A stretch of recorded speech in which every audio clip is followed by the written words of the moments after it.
Zero Foxtrot does not profess to share or promote the opinions and beliefs expressed by show host or guests. The Stay Zero podcast was created to provide a platform for servicemen and women to share their stories. Due to the nature of this podcast, sensitive topics will arise. Conversations about combat, PTSD, drug use, and other such subjects will occur. Viewer discretion is advised. Welcome back to the Stay Zero podcast. I have Keon Joel with me here today. Thanks for coming in, man. Thank you for having me. And you were a Marine, you got wounded, and now you do some acting, right? Yes. Awesome. Roll me through your Marine Corps. What was that like? Who were you with and what'd you do? I was a West Coast graduate, MCRD San Diego. I'm from Texas, so I went West Coast, but I got stationed on the East Coast, Camp Lejeune, North Carolina with 3-9 Lima Company. Okay. And we did one deployment to Iraq and one to Afghanistan in 2010 through 11 was Afghanistan. I think 09 was, it was kind of like, we went to Ubaidi and it wasn't really like much going on. I think there wasn't, we even handed over to the Army and just kind of left town, cut the deployment short actually. So nice. Why the Marine Corps? I'm third generation Marine. My grandpa, dad, mom, uncle, cousin, brother, me, just third generation Marine. And I don't think I could really you had to, right? Yeah.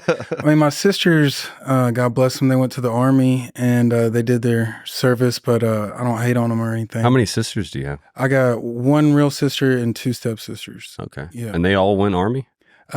Two of them did, yeah. Yeah. One was a cook and one was a nurse. So nice. What'd you do with the Marine Corps? I was a 0351 infantry assaultman.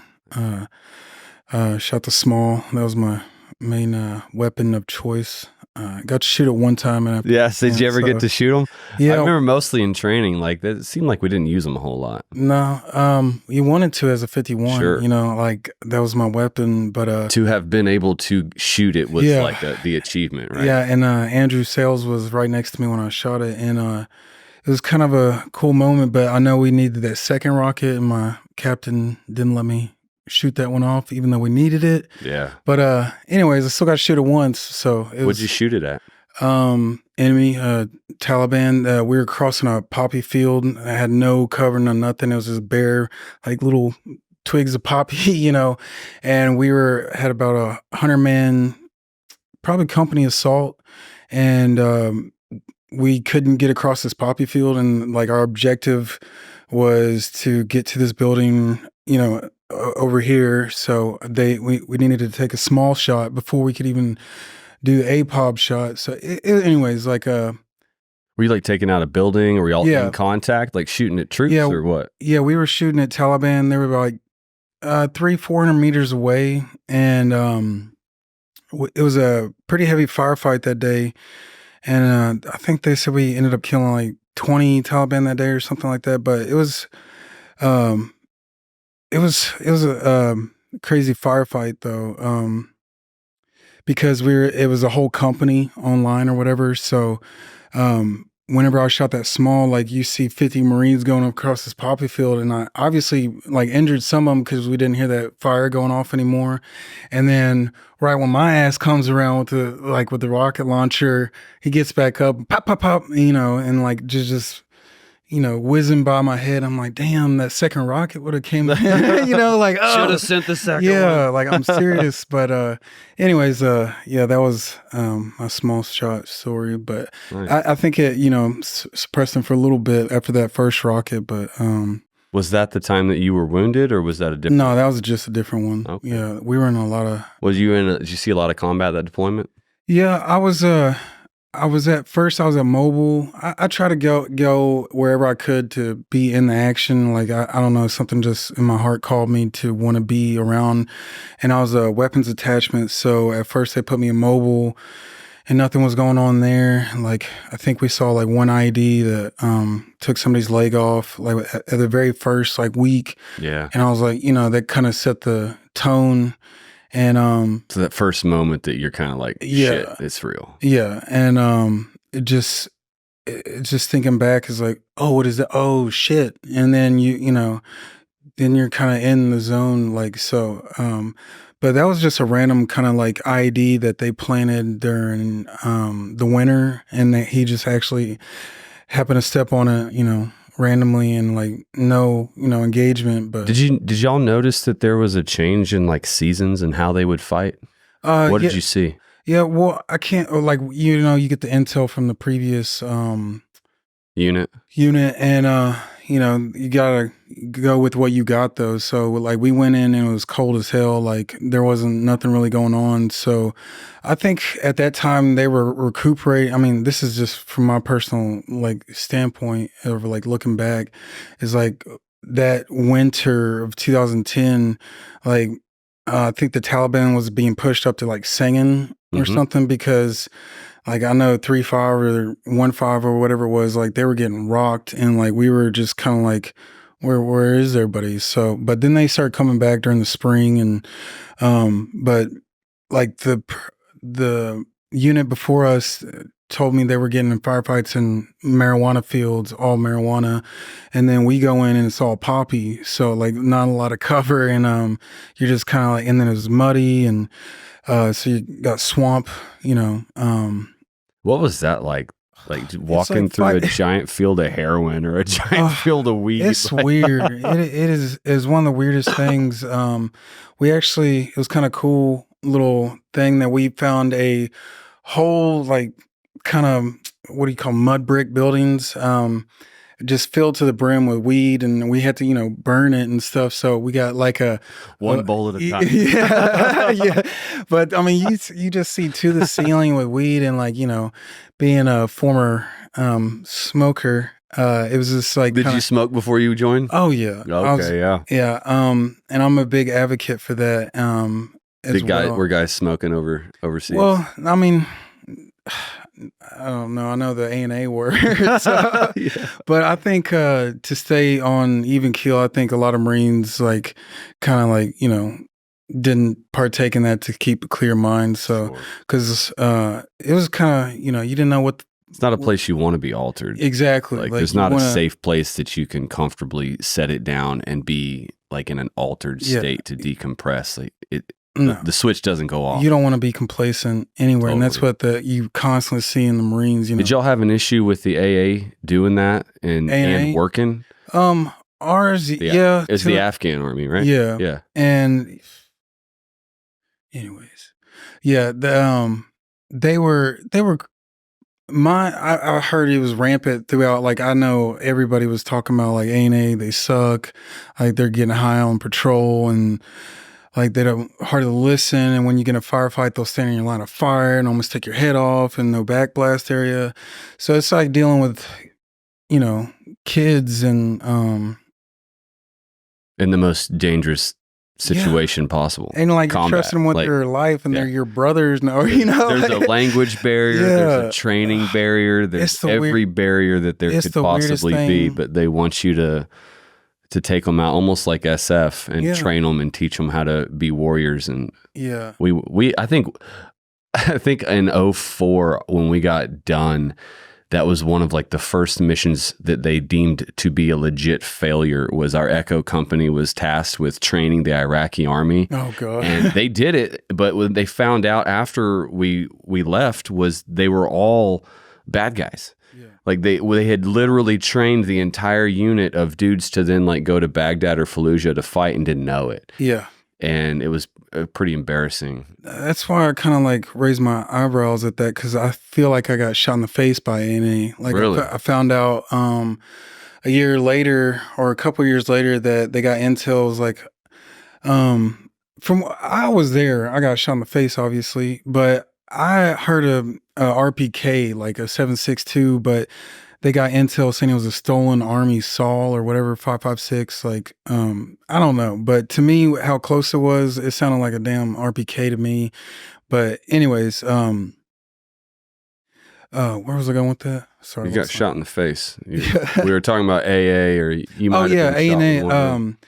Yeah, so they always just that's what my boy told me. He was like, yeah, we heard it might have been A&A, like because of how convenient it was set up, how like perfectly ambushed, like You think they ambushed you guys? Yeah, and it was really quick. They fired like within 5 minutes, like 1,800 rounds at us or something, and I was the first one, like right there. And you know what's weird about it was our last patrol. Like we just ripped like our last patrol. Like we're going home, and then I feel like that's such a like the cliche thing, right? Like the last time I was doing something was when everything goes fucking wrong. Yeah. I was more nervous during like the rip, the swap out time than any other time. It's like, oh, fucking hell, this is when the universe fucks with people. I wasn't trying to get that way, but I had, I'm kind of superstitious, but I had 3 written all over my magazines, and it's my lucky number. And I ended up getting shot on my niece's 3rd birthday. And it was like kind of weird timing, like it was the last day, last patrol, and then it all started kind of weird because the captain was like, "Oh, you're gonna take this route the 3rd day in a row," and Sergeant, I don't want to name names or whatever, but was like, "No, sir, that's complacent as hell. Like we need to take another route." And the captain, you know, I have a problem with officers to an extent with authority. Most people who aren't like I'm a corporal, like I was NCO, so I just anyways. But they were like, Sergeant was like, "Hey man, this is kind of complacent." 30 minutes later, fucking same route 3 days in a row. Like, what do you think is gonna happen? And it kind of happened, and like kind of plays with me a little bit thinking about authority, because I had a lot of like officers like running on fire telling me it's blue on blue, and then 5 minutes later, like they're getting a sniper round to their head. Like, bro, like take a seat. Like, I'm a non-commissioned officer for a reason. Like, I've been out here in the shit, and just because like you think you got some brass, like I almost lost my life a lot of times because of like, I think I don't know if it's ego or pride or vanity, whatever that some of my unit had. Like I want to say more, I guess the officers kind of, I mean, not all of them, just like the close ones I had. But anyways, like, but that's war. It's chaos. I mean, there were still brave men, and you know, what were some of the difficulties you had with leadership? Oh, a lot. Like that's one of the main things is like you are taking orders from the president of the United States down to your first sergeant, to your gunny, to your staff. Like, so it's just like you're constantly like, and then you're also stepping on IEDs and trying to have your boots bloused when you're getting shot at, and it's just kind of weird.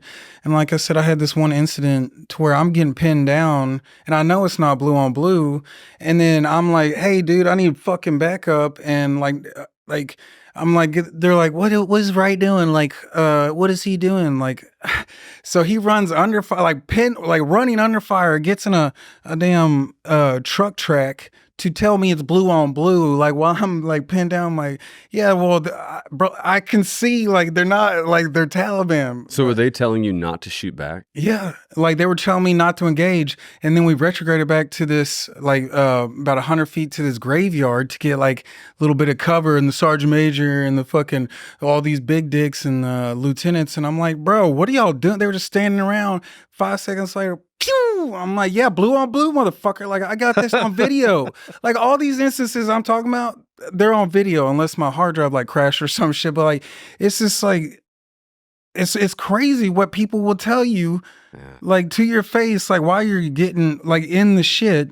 And it's just, I don't know. That's kind of why was that one of the moments, or was there a moment where you felt like a loss of faith in your leadership, or were like, shit, these guys are winging it too? I never lost faith, because I had my faith in me and my ability, and like no matter what, I got this shit. Like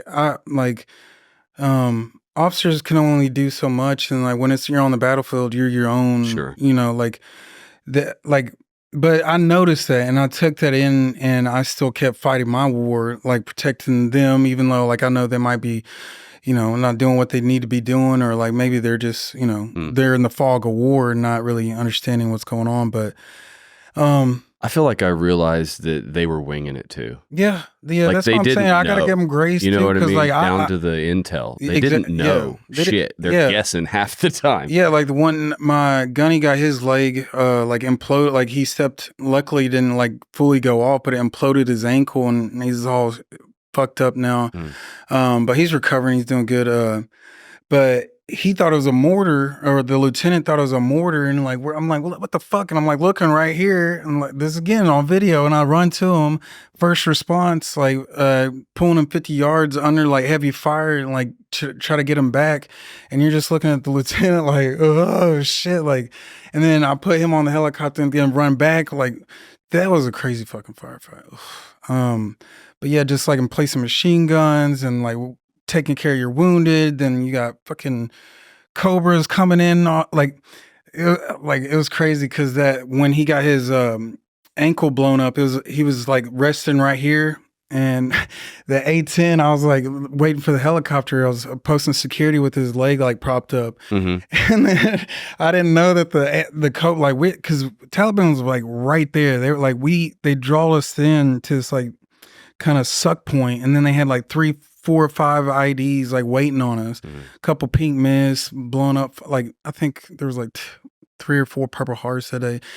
Anyways, his leg was right there, and then also there was the what's it called, the Cobra or the damn gun, the minigun. Yeah, it just started going off and it sounded like the devil's dick to me. I'm like, oh shit! And then like his leg was right there, and I was like, oh fuck! I'm like, oh shit! Like, it was this. You don't understand. A lot going on, and like bullets whizzing by you, and like you thinking that's gonna be like, what the fuck is that noise? Like, because it just really is chaos. Yeah, it's like 1,000 rounds a minute or something crazy. Yeah, but all you gotta know is like, man, that's so weird. Oh, so A&A that day, Iski too. When we were training the Iski, you know what Iski is, the where you go knock around on a damn door and be like, hey, do you want to fight for your country? You want to be a policeman? And the locals? Yes. Oh, wow. And you talk about treacherous. We were getting briefed and like, they would be like, no cell phones. These motherfuckers are on cell phones. Like, and like from the captain, like, if you see this, and so like, we're going on patrol and I'm like, hey, motherfucker, come here. And the captain sees me yoke this dude up and takes his phone away. And he's like, you can't put your hands up. What are you doing? Like, I'm like, bro, he's breaking a command. I've never met this motherfucker in my life. This is day 1 for him. And he's texting while we're walking to the motherfucking enemy. And he's like, you don't do that. And I'm like, all right, bro, let's see what happens. Fucking all of a sudden, we're fucking like putting a fucking ambush. And he fucking, because I'm getting ahead of myself. So this A&A fucking with the Iski, like fucking, you know, Tweedledee and Tweedledum fucking right here next to me. So we start taking fucking fire immediately. The Iski is like fucking screaming like a little bitch. The fucking A&A, he comes up to me. This bro comes up to me and like cause I'm fucking in the shit. I'm in place machine guns. I'm fucking firing back. Like, I'm looking for IDs cause I just seen like fucking shit going off. This motherfucker comes up, pulls his trigger on me, fucking machine gun to my chest. He says, Marine, machine gun no good. I'm like, bitch. Like, he said it way too late. Like, Marine, machine gun no good. I'm like, bitch, what the fuck? And I tackle him and put him in the fucking burn. I'm like, what the fuck are you doing? He's like, machine gun don't work. And he pulled it. He tried to like test fire it on my fucking chest in the middle of a firefight. So I throw him down and I said, bitch, what the fuck? And I try to unrack his fucking rounds. I'm like, all right, I'm gonna give you the benefit of a doubt. Whatever, motherfucker. And I dare you to fucking pull this on me. You know what I'm saying? So I'm like, I clear it for him. Whatever. Fucking gun doesn't work. Attack that hill. He goes and attacks that hill. Pink mist. The gunny stepped on the ID that was lower, and he went to the hill where the ID was fucking planted right there. My other fucking saw gunner was right here. He got blown so back he forgot his wife's name. He got a Purple Heart, and like all I could see was Vietnam like tatters of. I was like, oh shit, that's not ours. That's A&A, or you know. So I was like, fuck, thank God it's not a whatever. But I mean, you know, obviously he died. Whatever, fuck him. Anyways, I'm sorry. Did you say he got blown up so bad he forgot his wife's name? Yeah, he got a TBI so bad, like he got blown back. But the other guy, the guy who pulled the fucking gun on me, the biggest part they found of him was like a jawbone. So I think he got maybe instant karma. I like to think, but like, or maybe you think that he was trying to kill you. Deep down, yeah, because like you fucking never know. That's like a, you know, that's a like really what did Mattis stupid say? way to show have a plan to kill everyone you meet, and like when you're over there, it happens. It's true. Like they just turn on you in an instant, and like from the intel I got saying that I got shot by A&A, that people that I trained for 7 months, like put my blood, sweat, and tears patrolling with these guys, and then come to find out, like I was shot in the face by him. And then because I didn't know that at all. Like, and then my boy dropped it on me. I was like eating a Chili's. I'm like, what the fuck? You dropped that big weird bomb on me in public like that. And so I don't know. It's just, it's chaos. But yeah, man. What do you think was the situation for those soldiers fighting, like joining you guys? Where like you went door to door and asked them if they wanted to fight? Were those the guys that responded? We told them we would, because I had a lot of. Were they getting paid to fight?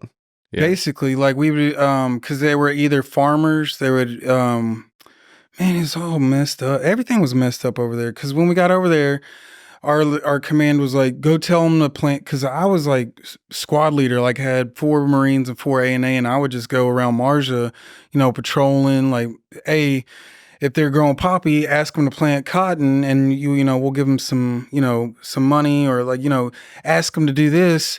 And then they were like, it's so weird. And then all of a sudden they kept growing poppy. And when they was in bloom, they'd be like, you need to go tell them that we're going to go burn this all down. And then I'd give orders, like, if you come back to this field and poppy's still there, then I'm going to hurt you or kill, like, so it was just like we were talking shit to them to tell them not to do it. They wouldn't listen to us. And then when I was like, hey, Lieutenant, they didn't take it down. Can I burn their field or can I fuck them up? Oh, no.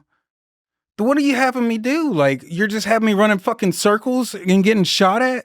Like, nothing's progressing. You're like, they're still planting poppy. They're still getting money from the fucking Taliban, or like, it's all just like, and we were protecting it, motherfuckers. Like, we're standing in the middle of the fucking poppy capital of the world, and we're just sitting there like, why are we letting this happen? And like, I would get out there so pissed off of days, 130-degree weather, and I'd get a sickle and just start cutting fucking poppy down because it represented to me like fucking just death. And like, that's what the Taliban was sourcing these bullets. I mean, in my brain, like, this is like how they're funding it. And so it was just like fucking weird to like get told 1 second, hey, you need to tell them to fucking knock that shit off, or they can be, kissing ass with the Taliban and we'll smoke you. And it was just like, you want me to be a professional shit talker door to door to these people that fucking are getting. We go in during the day and say this, and the Taliban comes at night and says, hey, motherfuckers, y'all listen to them, I'm going to kill you. So, like, they're just like stuck in the middle of nothing. Like, what do they do? We were over there for 20 years. Never mind, bro. Sorry, I'm getting all into it, but I just feel like it's just like it was. Well, you've coming at it from the perspective I think a lot of us did, and myself included, was that we were going there to fight and win a war, and I don't think that's the plan that the command had. Yeah, maybe not our command. Yeah. I don't know that our battalion leaders, our platoon commanders weren't in on the scoop of what the purpose of the war was. But in Washington and D.C., I don't think they were planning on winning a war. And it was they got to keep that cycle running. Yeah. And they're just moving money. Yeah. They're paying the Taliban. I read a thing today. It was like $40 million a month. I read the same thing. That's crazy. And I remember when I was there, and this was, this was recently in the late 2017 to 21, the going rate for these peace talks that they would get was like 10 million a month. And then, of course, the politicians would stand up and brag that they had negotiated some, unheard of peace deal that they should all be, we should all be praising them over. It's just payoffs. Like, it's just how much money in order to stand up and say this. And then the Taliban, they're all divided anyway. There's not one faction of them. So once you pay off one, you drive around the mountain, get blown up by another. You got to pay them off too. It's just all money, politicians, and just like a whole corrupt business. And like, Were you feeling this way or seeing this while you were there? Or is this a lot of like hindsight, looking back and putting pieces together? I was very open-minded before I joined the Marine Corps. I moved out to Austin and did acid before. Like I was very like, open-minded. Like, did you say you did acid? Yeah, like it changed my life. Like in Austin, it was crazy because I was like 19 and I was like looking for ecstasy or something. And then this guy was like, "Oh, I have sunshine acid." Anyways, it changed my life and it opened up. Yeah. And but I mean, it was the worst 17 catatonic nightmare hours of my life, but it taught me so much stuff. And what do you feel like that taught you? Everything, life. So it was the worst 17 hours of your life. It's beyond. It's like worse than combat. I tell people that I talk about it too, because acid was worse than combat. Oh yeah, because I was like getting demons. Like everything smelled like real times. Like you feel like you're in it for a million of years, and I didn't know what was going on, and I was fighting it. How old were you? 19. And this was before the Marine Corps? Yeah. And I was just, dumb kid waiting tables, and I was just like, oh no, I'm off work. Let's do this. But it kind of opened up doors that I didn't know that like could be opened. And like ever since then I was like, well, I had the worst time of my life, but I'm not going to let that fear win. So that's why I have this very respecting relationship with hallucinogens and like mushrooms. And I plan to do ayahuasca pretty soon with MBO Life, hopefully, or like, some of those things. Is that a stateside group or in like a Peruvian retreat? I think it's in Peru. Okay. I'm still like trying to get all into it. That's actually where I'm at in my journey, is like healing from all this stuff. But really? When did you? So you did that beforehand? Yeah. Well, that's why I'm saying like I had an open mind about like I started reading documentaries about why we're in the war, because I knew like my brother's about to go there, or like my family. Like I knew in 2001, like I graduated 2005, so I knew there was a calling. Like I didn't sit around like like we watched 9/11. Yeah, I was kind of smoking a doobie, like oh shit, man. Like so, I was just like I knew like my brothers were like, man, like. He was kind of a wild child, and like he kind of needed the Marine Corps to like whoop his ass into shape. And he's like, man, you don't need this. You're good already. Like you're already, squared away. And I was like, nah, if you're going, like I can't let you go in alone. Like I'm not doing nothing but smoking weed and tripping acid. Like, but you joined with your brother? He got back from boot camp within 4 days. I joined because I said if he ever did it, I'm going straight in after. Did you think y'all would get to serve together? That was my idiotic dream. Yeah, now that. But yeah, first three like fantasies. First of the recruiter's life. I want to be with my brother. 29 Palms, East Coast. Like what the fuck? Like they ain't gonna let that happen. Yeah. But it was good because every time we got together, like we were. Anyway, there's a reason that they don't let that happen. Yeah, two right boys like make anyways. No. But yeah, it just going back to having an open mind about that stuff, like, and then looking back in hindsight, like it prepared me to like know that like not to get too involved. Like a lot of people are out there like, oh, we're fighting for America, we're fighting for this. I'm like, bro, we believed it. We're fighting for each other, and y'all better get that like through your head right now. And that's what I hope I instilled in my Marines, or like that's what like was my biggest imprint of combat and war and the Marines is you got to take care of your brothers. And that's what like going in, like my brother, like everybody was like my brother, like. Literally, whenever I looked at any Marine, I just saw my brother Matt. Like shit, man. Like he was in 1-7. He was a saw gunner, badass Marine. He went to Iraq. He had a deployment. I think they lost like 17 or 20. I can't remember. He was an animal and baker. I can't remember. Too many TBIs. I'm actually going to brain health for that in a couple of weeks. But nice. Where was I going with that? Oh yeah, my brother.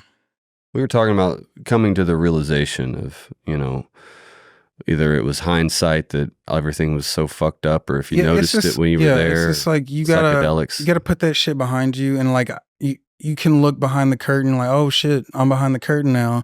But you just got to keep it like shut and like, hey, it's all about you're getting home, surviving. What advice would you give to young Marines right now joining to kind of, I don't know, pop the delusion bubble a little bit? God. Maybe set them up for success. You're not going to chalk them out of it. You know what I mean? Everyone, their moms have already tried that. Yeah. Like, if I could just have a mind for yourself and be a free thinker and like really educate yourself before like you know what you're fighting for and like where you're going, like be intelligent and like just don't go out with pride and just, you know, I'm gonna go win a war. Like know who your enemy is. Like that's the biggest, and it could be your own damn politicians sometimes, your own government, and like you gotta really keep your head on an even keel and like know what you're doing. Like I guess just knowledge really is power, and like just educate yourself. I know you're gonna make the decision, you know, it's you know, God willing, whatever. But everybody, you know, makes those choices. But just educate yourself. Like my dad always instilled upon me, like keeping up with current events. I don't indulge in the news and get sidetracked on, oh, I'm pro this or pro that. I'm just kind of like, this is what's going on. I'm observing it. Like I just kind of have that middle ground now, and that's kind of like what's keeping me afloat. Is like the middle path is like. Just like understanding everything and just like not letting it affect me and just like being educated instead of just emotional and prideful about everything and want to go, oh, y'all blacked my eyes, so I need to go murder y'all times infinity. And that's not right. And I think that's what we've been doing on this planet since the beginning of I think about it, like especially since the history of America, all we've known is combat and violence, and so it's just like we're a violent species. Yeah, and everywhere. But I feel like I'm kind of hippie. I feel like we're in an age of Aquarius, to where like we're transcending to different levels of consciousness and the ability to like make conscious decisions, like whether we should go to war or not, or individually, should I fight for this country or sign up and do this? And like, you like I'm not trying to say everybody be a libertarian, but like be a libertarian inside of your own soul. And like, I just think I'd say at least be educated enough to understand what you're fighting for. Exactly. You know, there's a lot of, and shit, I'm sure most people feel that they are. You know what I mean? If you're convicted enough to go and risk your life for it, you probably feel like you're doing the right thing. Yeah. And I get that. And I felt that way too. Like we were going to Iraq to fucking liberate Iraqis. Yeah.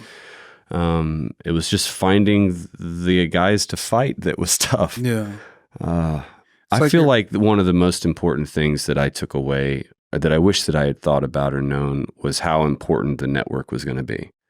You know what I mean? Your reputation. It's the most important thing you'll own. Oh yeah. And you know, the training, you're going to have commands that suck. You're going to have leaders that suck. You're going to have missions that you don't understand, and it's going to be difficult. And just trying to navigate those 4 years and survive them.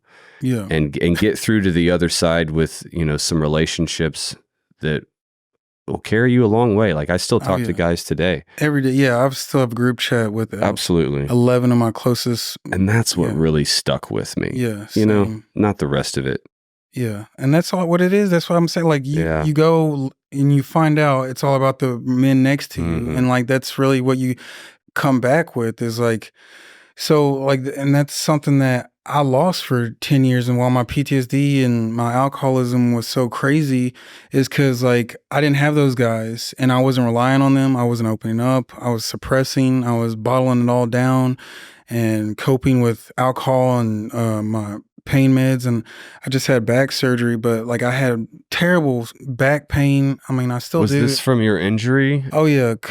Tell me what your injury was and then what that recovery road, maybe how you led into the alcohol. So whenever the last patrol, we were, you know, V sweeping on the VIX, V sweeping for IEDs, because I think the day before I just caught a 12-year-old with the IED wire wrapped around his leg, and he was running in the field, and thank God I didn't shoot him. Something in my something in me was like, don't shoot him. Like he's, even though I could have, like something was like, don't do it. So I captured him, and he was a 12-year-old, but his dad told him to go plant an IED. And anyway, so that was my last arrest, is like, and I put him in the back of the Humvee, and I'm looking like at this 12-year-old kid with a bag over his head, like, man, this war is fucking crazy. But anyways, so we're V-sweeping for IEDs, like I said, on the last patrol on the same route for the third fucking day in a row. And then all of a sudden, you know, I was like thinking about how clear of a day it was. It's fucking beautiful outside. I'm going home.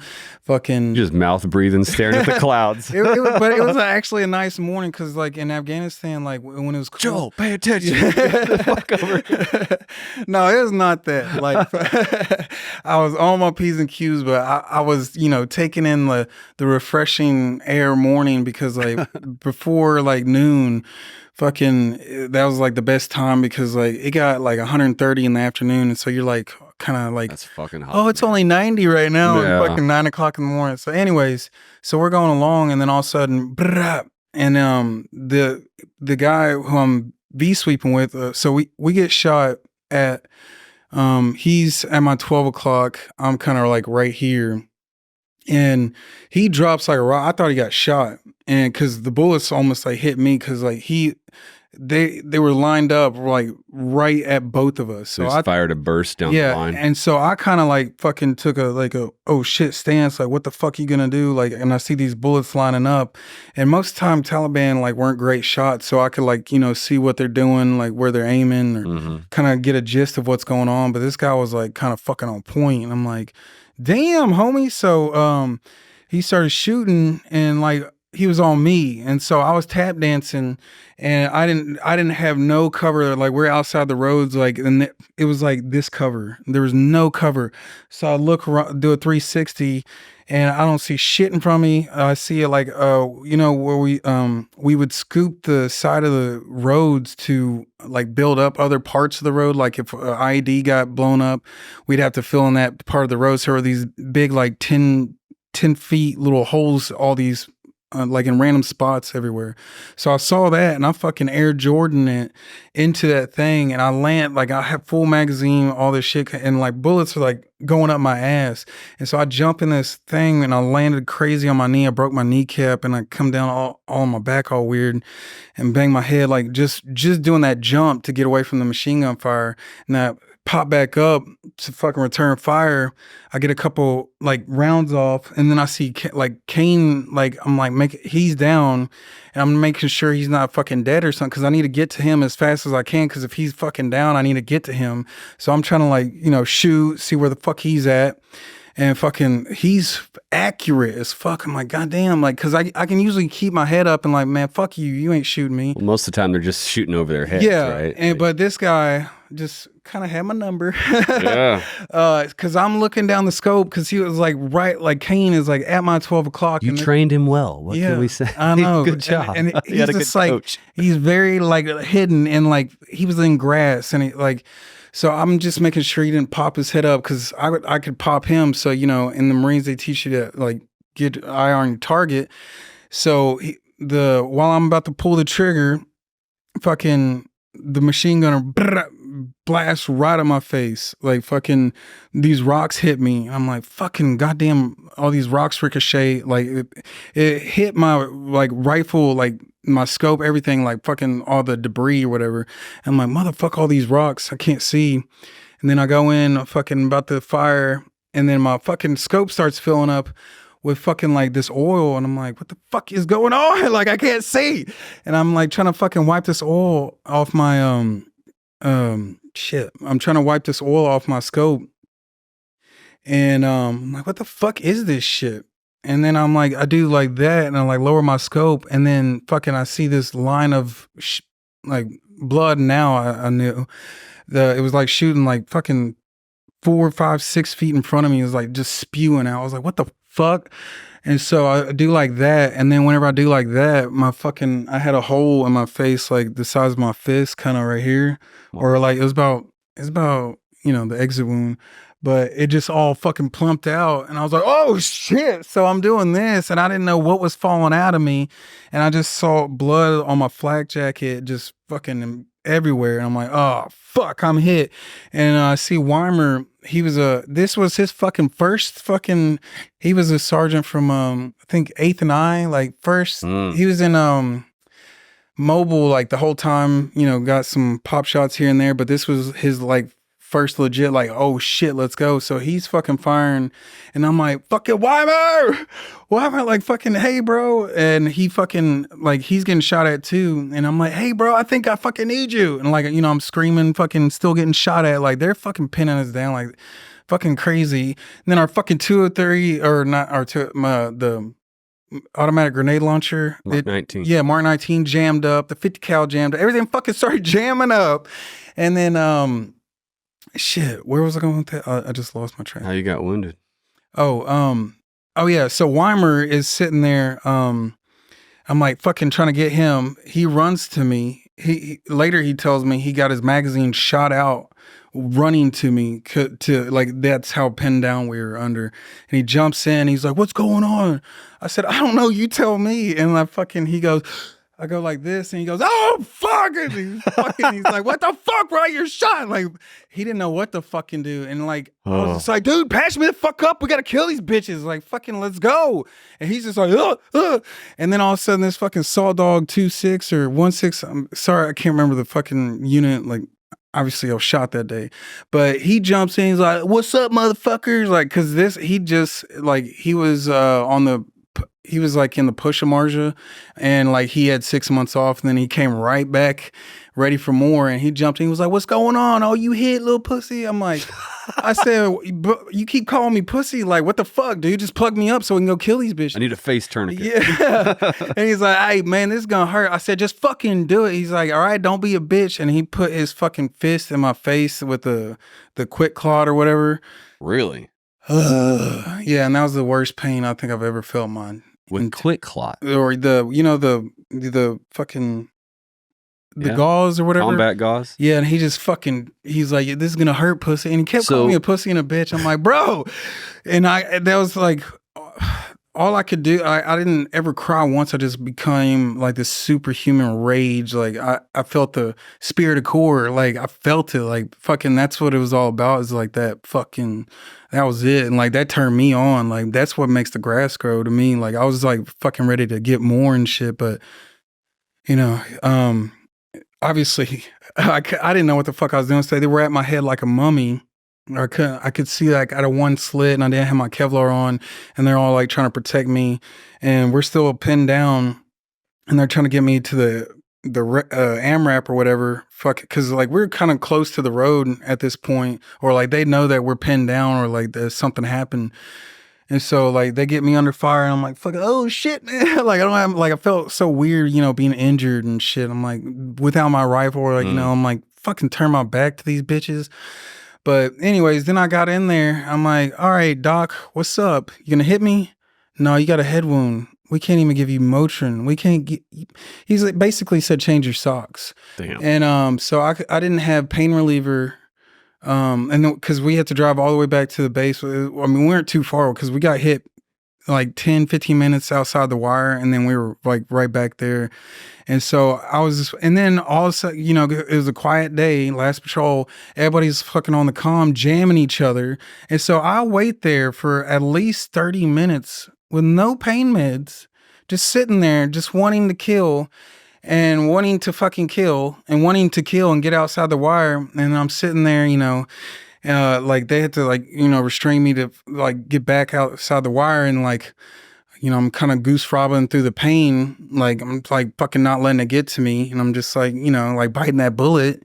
And then fucking, I hear, cause my senses are a little heightened. I hear my boys like, oh man, he's a Georgia motherfucker. He's like, oh man, he wants to be an actor. Like, man, what's his wife gonna think? And I forgot I even had a wife. I was like, oh shit, I have a family. Oh fuck. Like, I was like, fuck, I'm a human. And like all these weird emotions came to me. I'm like, you fucking bitch. Like, why'd you make me emote? And like when he did that, like I try to run outside the wire, like fucking just like, I wanted to fucking kill. That was the worst fucking feeling, is like me thinking like, oh shit, what, like, anyways, like it really struck something in me, but they restrained me and set me back down there. Just like, fucking wait, just wait. So I waited fucking until I got there. Then it was kind of cool that they put me on the gurney, or the, stretcher with 6 people. And I think 4 or 5, like, I can't remember but there was like 4 or 5 that were from Texas, like, that were carrying me. Cause I remember like all the people that were there, I'm like, damn, a lot of Texans. And so I was like throwing up the hook 'em horns, like. With like the nursing staff or flight medics? No, my Marines. Oh, like that, cause they were waiting like for the fucking helicopter. Oh, the medevac. Yeah. And then they were fucking hesitant because we were taking fire. So it was just like, I'm like, when you got a bullet in your face, you're like, motherfucker, I wish you would land. But anyways, so we got there, and then I just remember the guys put me on. You didn't feel any fear of death? You didn't feel anything like that? I was actually atheist at the time. I didn't have Marines train me. I was trained to be a Marine probably since the age of the womb, conception. 9 months before my birthday is the Marine Corps birthday. So, nice. I mean, like I was born on my dad's birthday, and like the Marine Corps birthday is your birthday. Yeah. I got you. Like they called me, cause my mom was a corporal and my dad was a staff sergeant, and my drill instructors got fucking wind of this, and they called me recruit frat. And my dad actually wanted to fuck with me and sent him all my DI's letters with him and his DI hat saying, please take care of my boy. Oh yeah. And dude, they had me in that hat. I'm not gonna say what they love them to death. But anyways, it was kind of like, it was crazy. The special punishment. Yeah. I mean, special treatment that I got. Yeah. So. But I mean, it just made me a better Marine. I got actually, cause what kind of stuff did they do? Oh, just like fucked with me, even hardcore. Like they knew my dad was have you ever seen Full Metal Jacket? Sure. That was my dad times fucking every fucking day of my fucking life. He was actually a drill instructor on Parris Island. Like when we watched that movie, he's just like, and he went to Vietnam. So he's just like, motherfucker, oh goddamn, like I'm right there. Like this is where I fucking blah, blah, blah. Like, and I'm like, experiencing this my whole life. And whenever boot camp came around, I'm like, man, this is kind of fucking easy. I ended up getting like guide in boot camp, and, getting a 300 PFT, and like, it was hard as fuck, but like I was like, man, my family's done this. My mom was like the guide. I was like, I can fucking do this shit. And like I ended up, I got the only 300 PFT in my family. I'm like, oh, I'm fucking big shit. But it was just like that pride carried me a lot. Like I remember on those humps, it's like that 0 dark 30, you're just like, man, what the fuck? But I know my parents did it, my generations before me did it, and that gave me so much strength and resiliency. Just like, man, this is legacy, like, and not just because I'm named after my grandpa Joel D. and Joel D. Wright. He was a tech sergeant in World War II. He's a parachute rigger. Like, I can't remember if he was like in the air, like when they dropped the bomb. Like, I don't know. I'm trying to get my brain fixed. You're good. I don't think they put a lot of parachutes on bombs, so probably not. Well, he was like in the air around that time, but he served on World War II, and then my dad, he saw like the end of Vietnam, and my uncle was a recon Marine. He was an 0351, then went recon. Nice. So. Do you have any desire to go that route? Oh yeah, I wanted to enlist recon, but they were like, no, it's closed out right now, and you can go 03XX. And so when I got to SOI, I was like, whenever they showed me rockets and explosives, I was like, hell yeah, I was just sold. Like machine guns, mortars. But when I saw a rocket, I could, the size of my arm, like, I don't know, I always felt like I was a rocket man, and explosives. But then the math. It did sound sexy. It did, but then you're doing math, like all the standoff distances, and like blasting cap and TNT and shit that I never use and will, unless I was like still doing that, but I'm not at all ever again doing that. Like, but I had to learn so much math, and it just. And I'm talking about pretty hard math for like a young, Marine, like motherfucker. Like, but I knew it was gonna save my life or like get me closer to taking a life to save others' lives. So it's like very like this is do or die shit. Like I didn't. Were you a good student in high school? Yeah, I was. I was gonna in the Marine Corps. Yes, I was because like I knew. Not before that, you were a good yeah, student? I was just. I was like I don't know. I was just always like. I try to be knowledgeable. Like I was a straight A and B student. But yeah, I was always trying to like do my best and, set the example. My dad like really instilled in me of how to like be a good man or a Marine or, just mountain climbers will do that. Yeah. Yeah. And a lot of, work on the farm and daily work and like, he just brought me up the right way. But, yeah, where was it going? You were telling me about shit going through 51 51 school and just kind of jumped into a lot of holes there. Well, just all the 0351 stuff I used, like I ended up getting a secondary MOS and machine gun and having to learn all these weapons and stuff. I'd asked about you wanting to go recon because your uncle.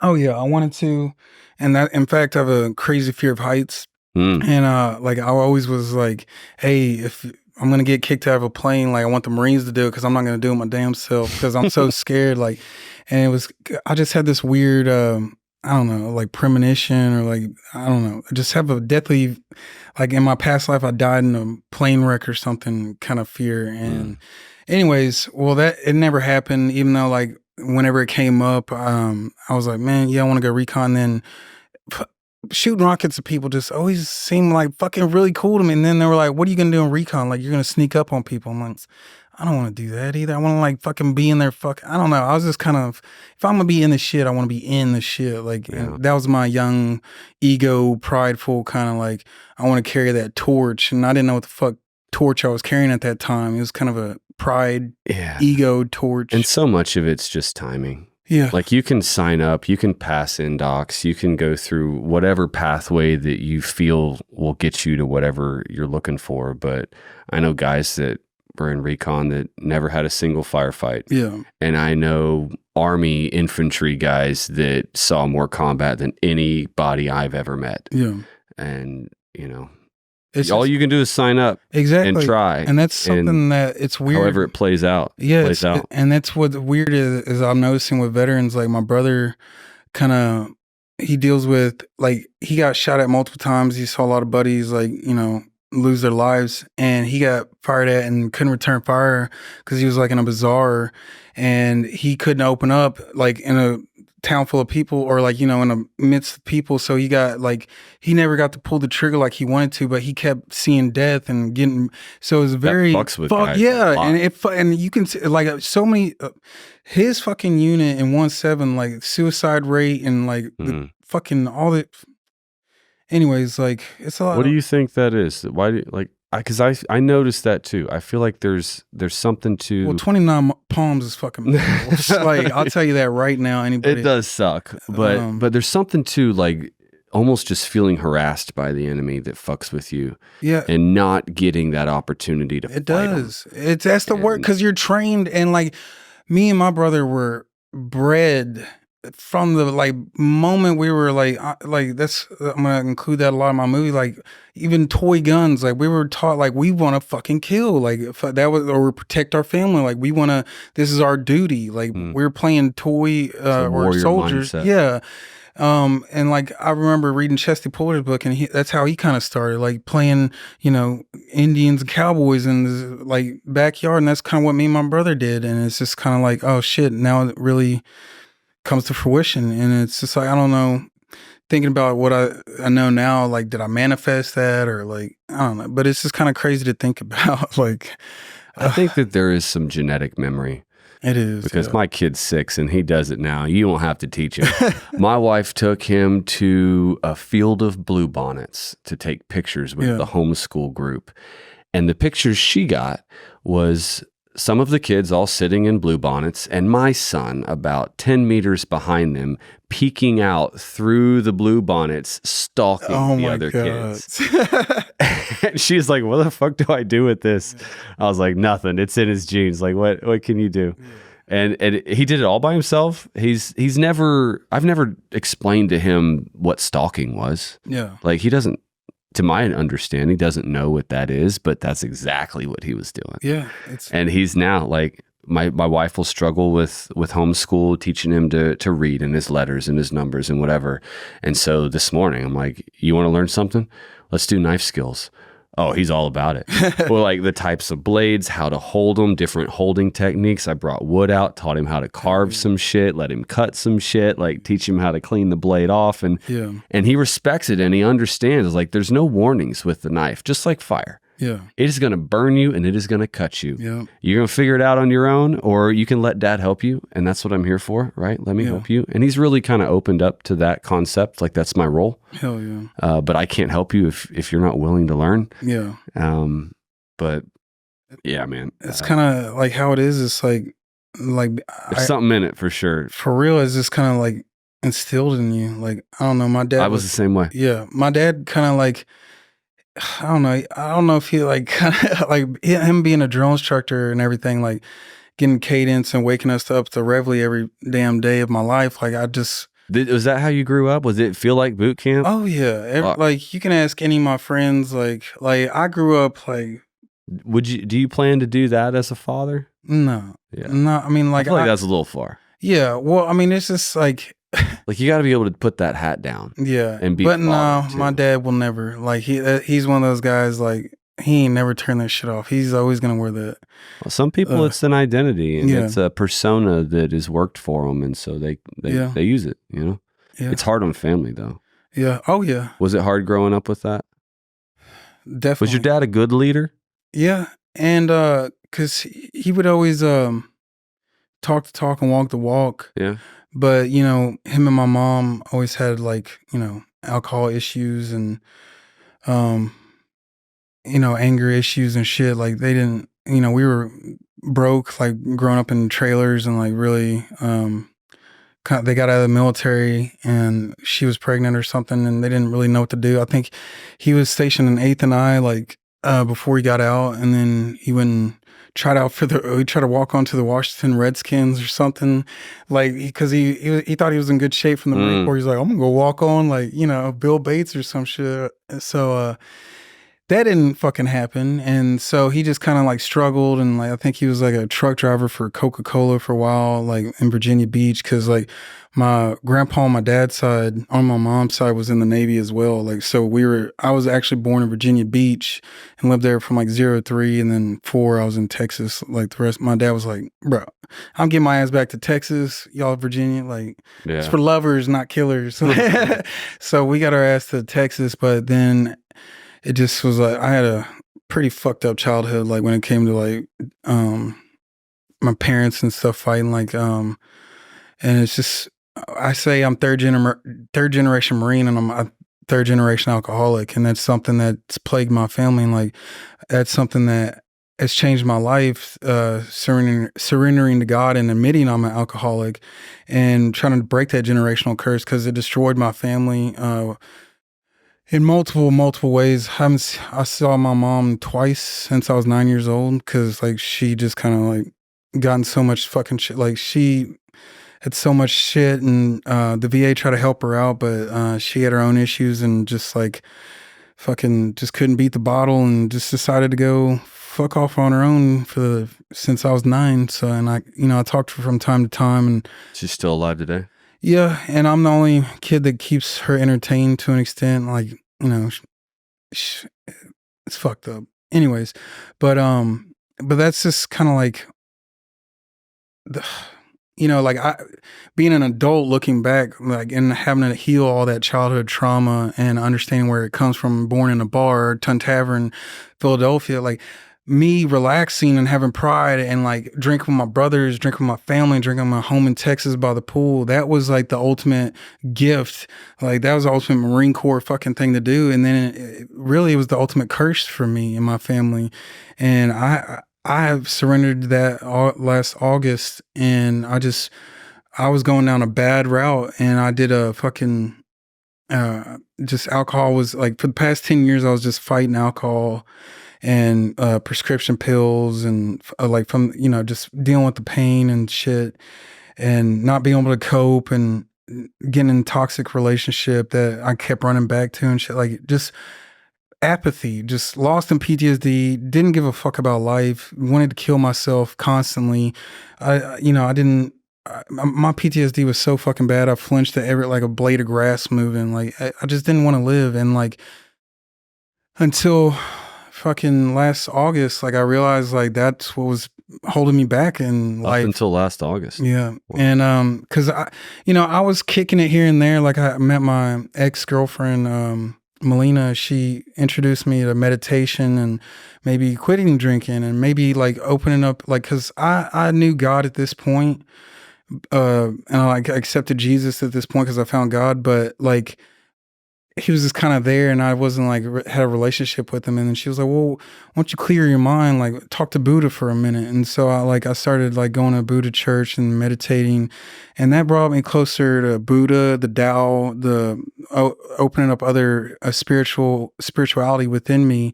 And, also with Jesus, obviously being there, it was just like a crazy point in my life to where I was drinking less because I didn't need it.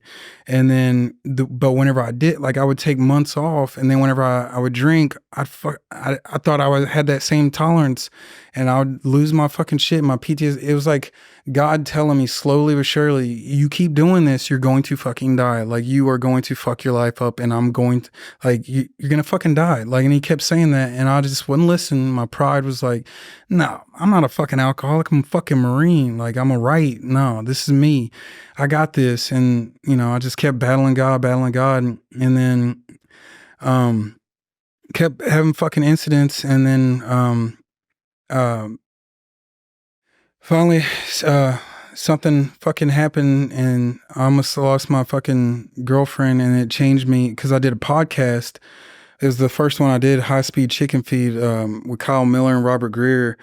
They were like, hey man, we heard you got a story and we'd love to interview you. I wasn't even sober. I was thinking about getting sober, and I was like, I was at a point to where like, cause I was like finding God. I was like kind of peaceful. I had a good girlfriend at the time. I'm like, all right, cool. I'll do this podcast. I was nervous as fuck. Didn't know what I was doing. I like kept swaying, like all my PTSD, like not half as comfortable as I am today. And I was just kind of like, oh, it opened up so much shit. Cause I had that shit like locked away for like 10 years. And then after that, fucking, it brought back a lot of stuff for me, a lot of PTSD and a lot of demons. And I wasn't like, I think I drank again, and like, just, it wasn't me. Like I became this demon, and I showed that to my ex at the time, or my girlfriend at the time. And I lost a damn good woman because of it. And it just, you can't, go back. And I just knew like I was the problem. Like I couldn't blame, I had this kind of subconscious victim pity mindset, like, oh, I got shot in the face, y'all need to like cater to me, like I'm a victim. Like, I signed up for that shit. Like there's bullshit. No, I signed up for my life, like fucking period. But so I was subconsciously playing that little victim card. Like I didn't even know it. I was just like, no, I'm good kind of shit. And I'm good at my fucking shit out of like my own life. I kept just like, I'm good. And then my girl was like, you're not good. You need to keep doing. And so I listened to her, and I kept trying to heal. And, you can only heal so much. But God has his ways of, dealing with it. But it made me set on a path to like, hey, I got to be better for the future. Because if I ever have a chance to be with a woman like that again, like I need to take care of myself and like, keep my side of the street clean. And like, that's what I'm doing now since I've been doing it for the past couple of years since, really trying to focus on my diet. Like I do the carnivore diet as well, and trying to eat clean. And something else, when I quit drinking, I was still lethargic, and then all of a sudden, I kept hearing about fluoride in the water, and then we got the like a $300 little fluoride, like clearly filtered or whatever, and then after that, I shit you not, like quitting drinking, like it was for like a couple months. Like I was like feeling better, but I was like, man, I'm still lethargic. Like this fucking sucks. But then I started drinking fucking fluoride free water, and then something fucking wow. I just started feeling like I started eating clean, obviously, started working out, started rehabilitating my back, walking by, like getting, biohacking, like getting sun gazing, walking by I live right by the Trinity River in Fort Worth. Nice. And so I just kind of like would walk and meditate and have peaceful days trying to find like who the fuck I was again, because I didn't know what the fuck I was doing. So I think that's the foundation of it. A lot of the guys I talk to that are still struggling, myself included, when I notice that I'm having a hard time, I've fallen off of eating right, working out, like keeping my head clear. Yeah, because you don't want to have bad days. And like, man, I had 10 years of bad days, 35, dude. And I just was like tired of it. And my girl, like, she could see the joy underneath all the fucking pain and the shadow work that I needed to do. Do you think it's hard do you think you got comfortable being miserable? Oh yeah. Like I loved it. I've been guilty of misery, just and like, I know people that you get deeper and darker, and it's fucking, and it becomes your identity. And it's just like, that's the devil. That's the fear, guilt, shame. And that's just that's the enemy, and that's what fear does. Do you know if you have the addictive gene? Have you heard of that, where people have a proclivity toward addiction? Yeah, but I don't like, I feel like anything, I'm one of those guys who feels like anything is possible. I feel like with science coming out now that we can reverse our DNA structure and a lot of shit. Like we can change our stars. Like I'm kind of like... Well, I definitely believe that you can have willpower over something like that. But I do believe, it was passed down. And people that like, are kind of... Especially my brother, like there was rumors that like it might have been some drinking, like, when, so like it definitely was passed generation to generation. And I feel like whether we believe it or not, when you look at all of our kids, like 3 generations of alcohol, like all 3 of his kids are fucking alcoholics. So... And it's just, it is what it is, but we're battling with it now, and we're all going through our shit, and that's kind of like, where we're at. It's like, fighting to heal. Like it's crazy because I got a song coming out called "Fighting to Heal." We did a documentary. We filmed it in Ireland this year or last year, and it was like Texas singer-songwriters and veterans, and we teamed up and we wrote a song in Ireland, and we performed it in Ireland, but we recorded it professionally, and now it's going to come out later this year in the whole documentary. It's Operation Rock the Troops, Highway Home. It's about the music, the power of healing through music, and like and that's when it kind of like the healing journey kind of started for me. Is like, I didn't know about these outlets. I was just kind of stuck up a toxic relationship, or like up my own ass, my own, like, alcohol. Like I was just a major depressive. How'd you find out about the music program? I went to a film networking event because I'm an actor, and I met this guy, Matthew JC, and he did Operation Rock the Troops. And it's like he basically would do USO tours to like all the different, like, wherever like they needed music to play, he'd go rock the troops, and there's documentary about it. And he just like, I think his dad or he's got lineage in the military, and he loves giving back, and he loves playing music, and he loves taking care of veterans. And I met him. I'm like, hell yeah, I want to be a part of this. Like, I feel like this is like something I need, because at that point I was like, finally, like I was out of my my last toxic relationship, and I was like kind of like starting with acting and like turning over a new leaf, trying to meet people and network. And that's like, do you think that now that relationship helped you? Oh, and that's what it, like they say in acting, like networking, but in life, that's what I'm finding is networking and communion with brothers and talking about it. And like, I didn't do that for almost 12 years and it almost fucking killed me because I wasn't reaching out. And whenever he was like, hey, yeah, let's go play some music. I'm like, I don't play music. I sing karaoke and I think I'm okay.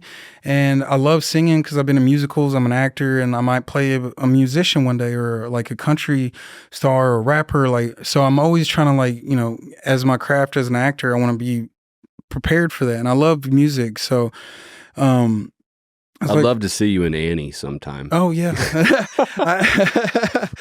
I'm actually love Broadway. It's 2024. I was actually a drama club president in my little small town of Mildred, Texas, like graduating class of 50. Nice. I was a historian from the 9th grade. Like I've been an actor since like, I think Christmas plays in church when I was like 10 or like real young. Actually, it was when my mom was still around, I think. Like, and that's what I think I got the love of it for is because I saw my mom and dad together for the first time happy when I was like 8 or 7, real young.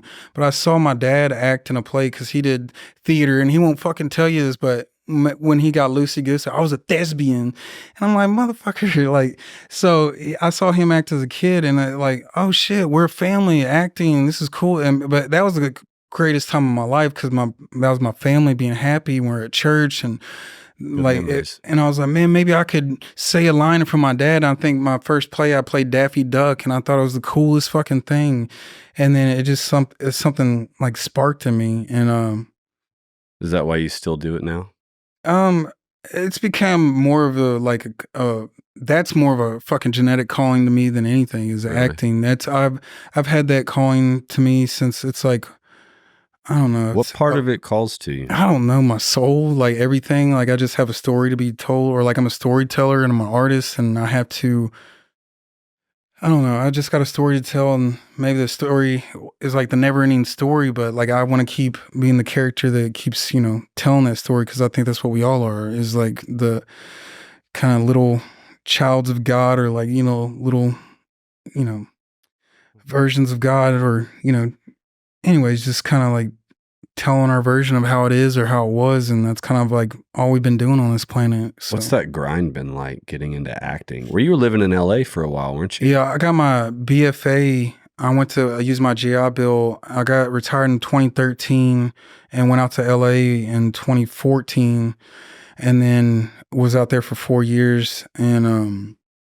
yeah, I did. It was fucking awesome. I was like, I got to meet Shia LaBeouf, all these crazy big actors, Tom Sizemore. Like, it was cool. I was like on set. Like, it's very hands-on. I really recommend anybody, like New York Film Academy is like, it was an awesome experience because like I was on movie sets. I was making films. Like whenever I got out of there, I had a reel, I had an agent. I knew what the fuck, I knew the business. I still do. Like, and that's why I'm so kind of like, fuck Hollywood. Like, I'm kind of like, I just know I have a story. It's worth Oscars, it's worth whatever. I would like, it's limitless. And I just know that it's in my back pocket. And like, I know my talent and stuff. So that divine timing will come. So I'm not like really chasing a dream. I'm chasing like a story, or like, you know, like when is it going to be my time to like tell or like, you know, when a script comes up and like, sure. When it hits your soul, like whenever I think, you know, what we talked about is like, you know, shit like random synchronicities that happen. And that's kind of what the universe has been telling me is it's like random shit's going to happen and you just got to let it go and deal with it. Be prepared for it. Yeah. And that's hard work lays the path for good luck to find you. Preparation, let it go. Yeah, man. And that's kind of as an actor, as a human being. And like that, I think that's what it, as an actor, to be a better actor, you got to understand what a human is. Like you got to understand psychology, performance, like how you think, like the mannerisms, like the movements, like stage combat, like, so like you have to learn how to be and have empathy and compassion from Hitler to like you. So you got to transcend all of these levels of consciousness and play those characters. So you have to know what a good human is. And I'm sitting there as a depressed piece of shit, like thinking I'm a good actor and I can't even act my way out of depression. I'm like, so I was really, it was hindering me. Like I could play the fucking evil villain. I could play the fucking emo. Those come easy. Yeah. We all know how to do that. But whenever it came to like fucking, other things that like, like, I don't know, it just kind of, it challenged me as an actor to like, oh shit, I don't have empathy. I don't have compassion. I was apathetic. You mean like crying on camera? Have you done that? That I can do, but that I just was weird. Like, it was like, I felt false. Like I felt like I was coming from like, you know, that's my talent, is like I can fucking emote like anything. I can go to that place because I've experienced pain my entire life. And I think that's kind of what it takes to be a good actor, is like, you got to go through that shit to kind of expose it. And I think that's kind of what I was doing my whole life, is like going through the worst shit so I can expose this and help people transcend what the pain they're going through. I feel like that's my path now, is like telling my story to help people. And like, that's when I did that first podcast, I was like all nervous and didn't know what the fuck I was doing, didn't know if it was helping or like really made an asshole of myself. But a month later, I got a text from my corpsman buddy who helped me drag my gunny who got his leg imploded or whatever. He hit me up and he's like, "Hey bro, I listened to your podcast and you saved my marriage and my life." And fucking and I was losing my relationship and I was losing my life. But it struck something to me. I knew I was on a purpose. I just, that like me exposing that pain would help others, you know, because I ain't perfect at all. I'm just a fucking piece of shit, like trying to figure out why I'm a piece of shit. And like, you know. I understand what you're saying, man. You never know who all these conversations get out to. Yeah. And I've had that vulnerability, well. and when you start to expose that, I mean, fuck it, it is what it is. Like, I'm gonna be an actor, I'm gonna be fucking crying one day, but that's all it is fucking emotions. Like, and that's what I've learned working on myself and being able to expose these demons and not letting it affect me and being able to let it go, and meditation and breath work and being here now and transcending fear, guilt, shame, and having that willingness. Because once you pass pride, that's the hard cutoff. And once I dropped my pride, because that's like the last consciousness level, and that's what America and half the world fucking is running on, is pride for like the last 200 years. Dr. David Hawkins says in Power versus Force is like, we're living at a prideful fucking species, like you said. And if you look at pride and what it fucking entails, that's what we're doing. Sin. And so once you are willing to transcend and drop your pride, once you're willing to accept, I was willing to accept that I was a fucking piece of shit. I was an alcoholic. I was hurting myself and others. And I fucking said, you know what? I can't do this. I need help. I need brothers. I need God. And I surrender everything to God. And that's when God showed up. And he, I mean, that's, you just gotta, I mean, that's, and you know, that's, it's true. He is there. Just like Buddha is always going to be there. Our ancestors are going to be there. My grandpa, my grandma, they're all my ancestors, you know, or they're all there. And that Christ consciousness is authenticity, love, transcending that fear, guilt, shame that we're all suppressing and repressing, instead of like, you know, exposing it, like talking about it. We want to suppress it and give us fucking pharmaceutical fucking things that will fuck up your brain structure for the rest of your life without you fucking knowing. And before you have the fucking feet on American soil, they want to push fucking pharmaceutical fucking shit down my throat and painkillers. Like, oh, you're fucked up already. Let me figure that out for myself, man. They didn't give me that right. They just started hey man, you're gonna need these antidepressants. And then, oh wait, I drink too, and they don't tell you. Well, it says on the back of the bottle, if you drink with these, you're gonna get fucking crazy. And I got fucking crazy, dude. And everybody drinks. And my demons would come out, and I didn't, you know, it's fucked up, man. For 10 fucking years, and I don't want anybody else. And I know my brother's still going through it, and that's why I do what I do, to stay like. That's why I'm trying to be a healthier man, because I'm a fucking example. I'm a big brother, and I know my Marines are still looking up to me. Andrew Sales, a goddamn good man, the best Marine I ever served with. Like, having that junior Marine, like, listen to every goddamn word you say and fucking go eat bullets for you.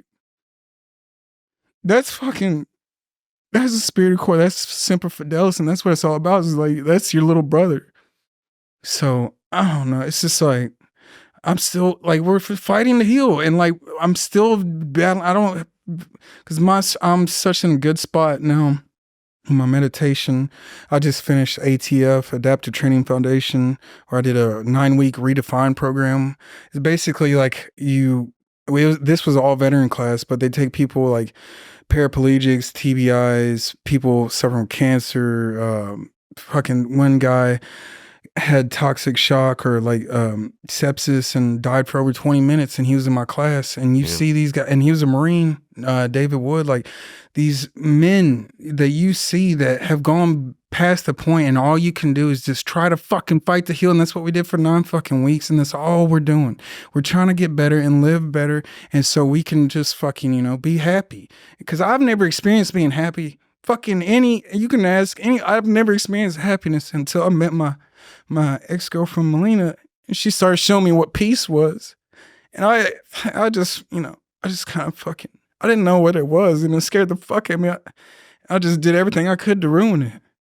So, but I didn't know. It was just, I ruined all my other relationships, without me knowing, like thinking, what if I would have quit drinking, or what if I would have done that? But, I just kept blaming and this and that, like, until I was like ready to like really face the mirror and be like, hey, this is fucking me. Like, it's my fault. I need to start fucking being a better man. I quit.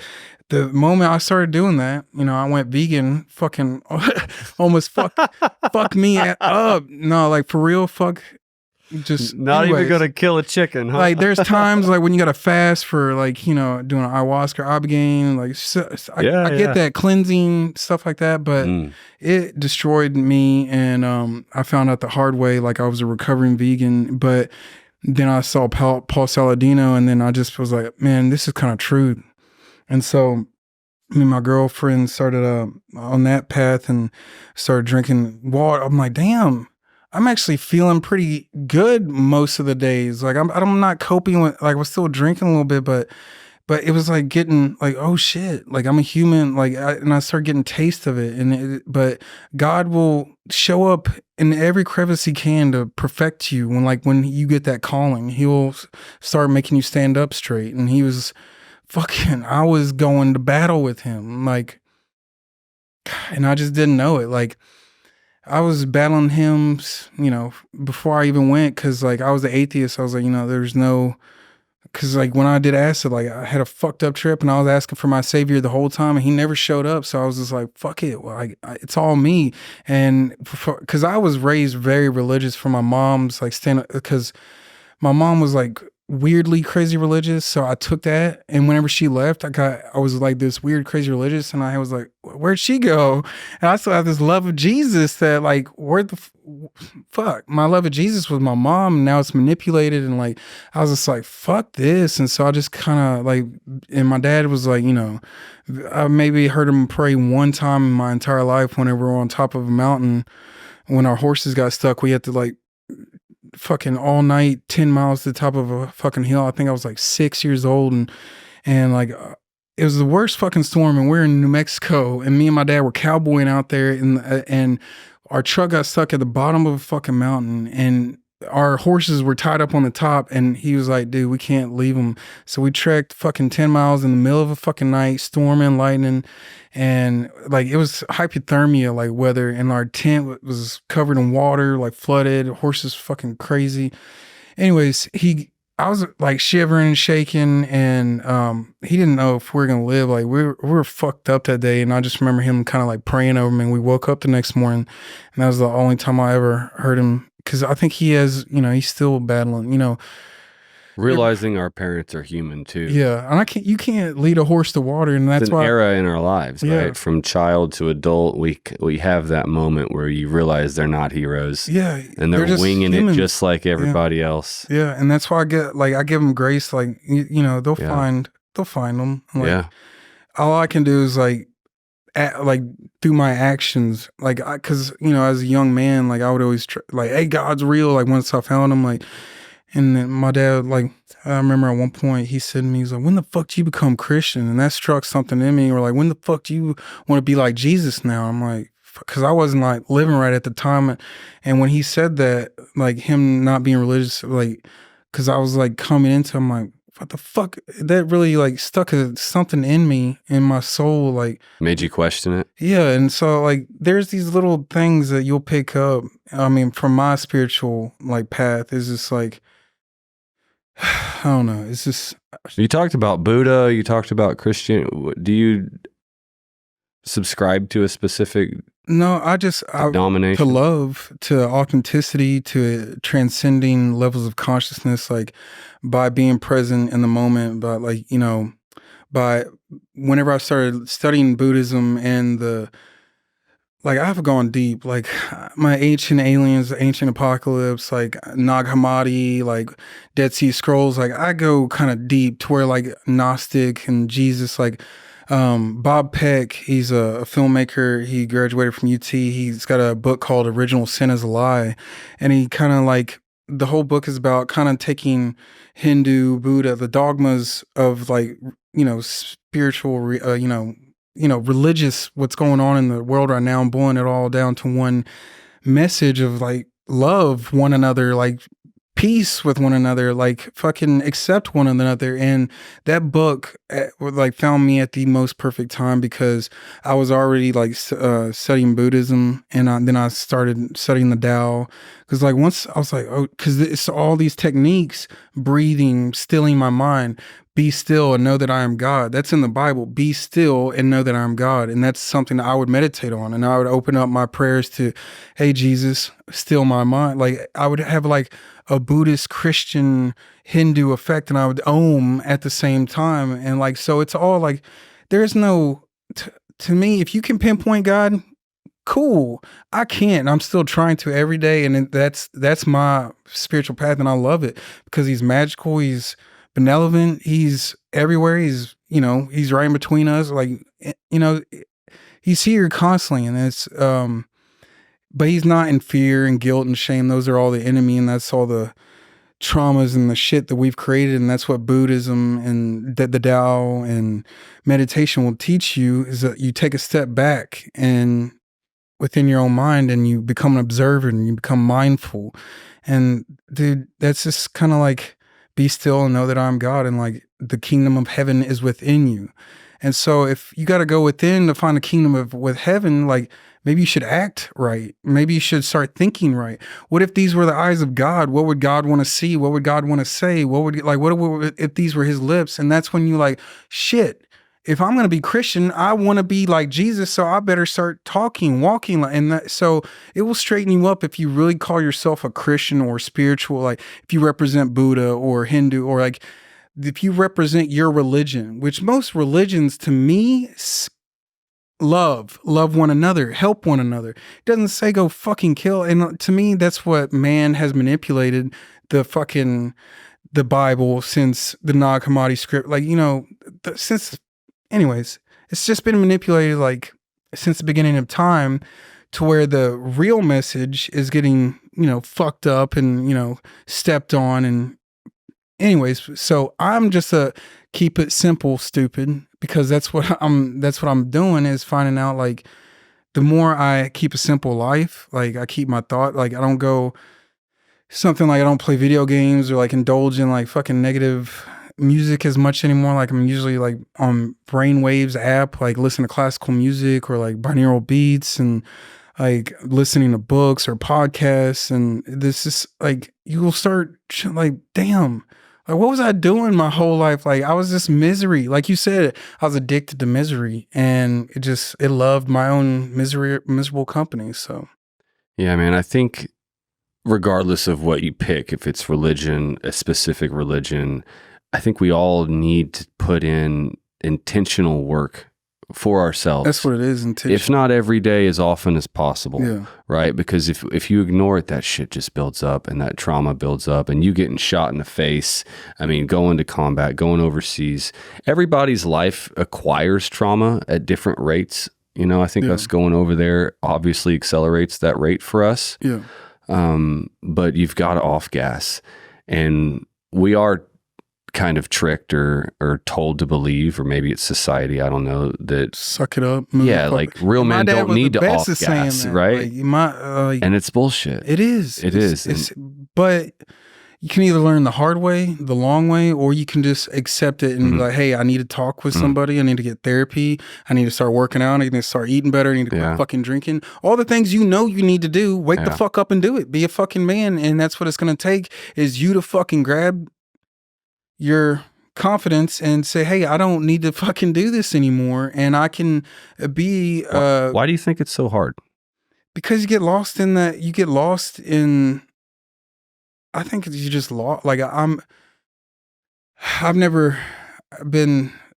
Was it hard for you to think about reaching out when you were really struggling? Yeah, because I had so much pride, and once you're like all that ego, like embarrassed to reach out. Yeah, and I had so many financial issues, and like I've never been financially off, like, and that's something I still struggle with, and because I had a restaurant right before COVID, and so like I've never been happy. Like I never got myself happy. I was like, fuck, I'm always broke. Like.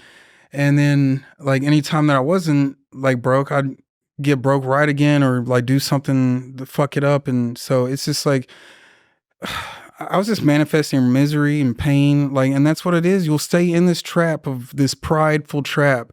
And no matter however you want to go about it, it will fucking call. Like, when you're ready, you'd be like, hey, you know what?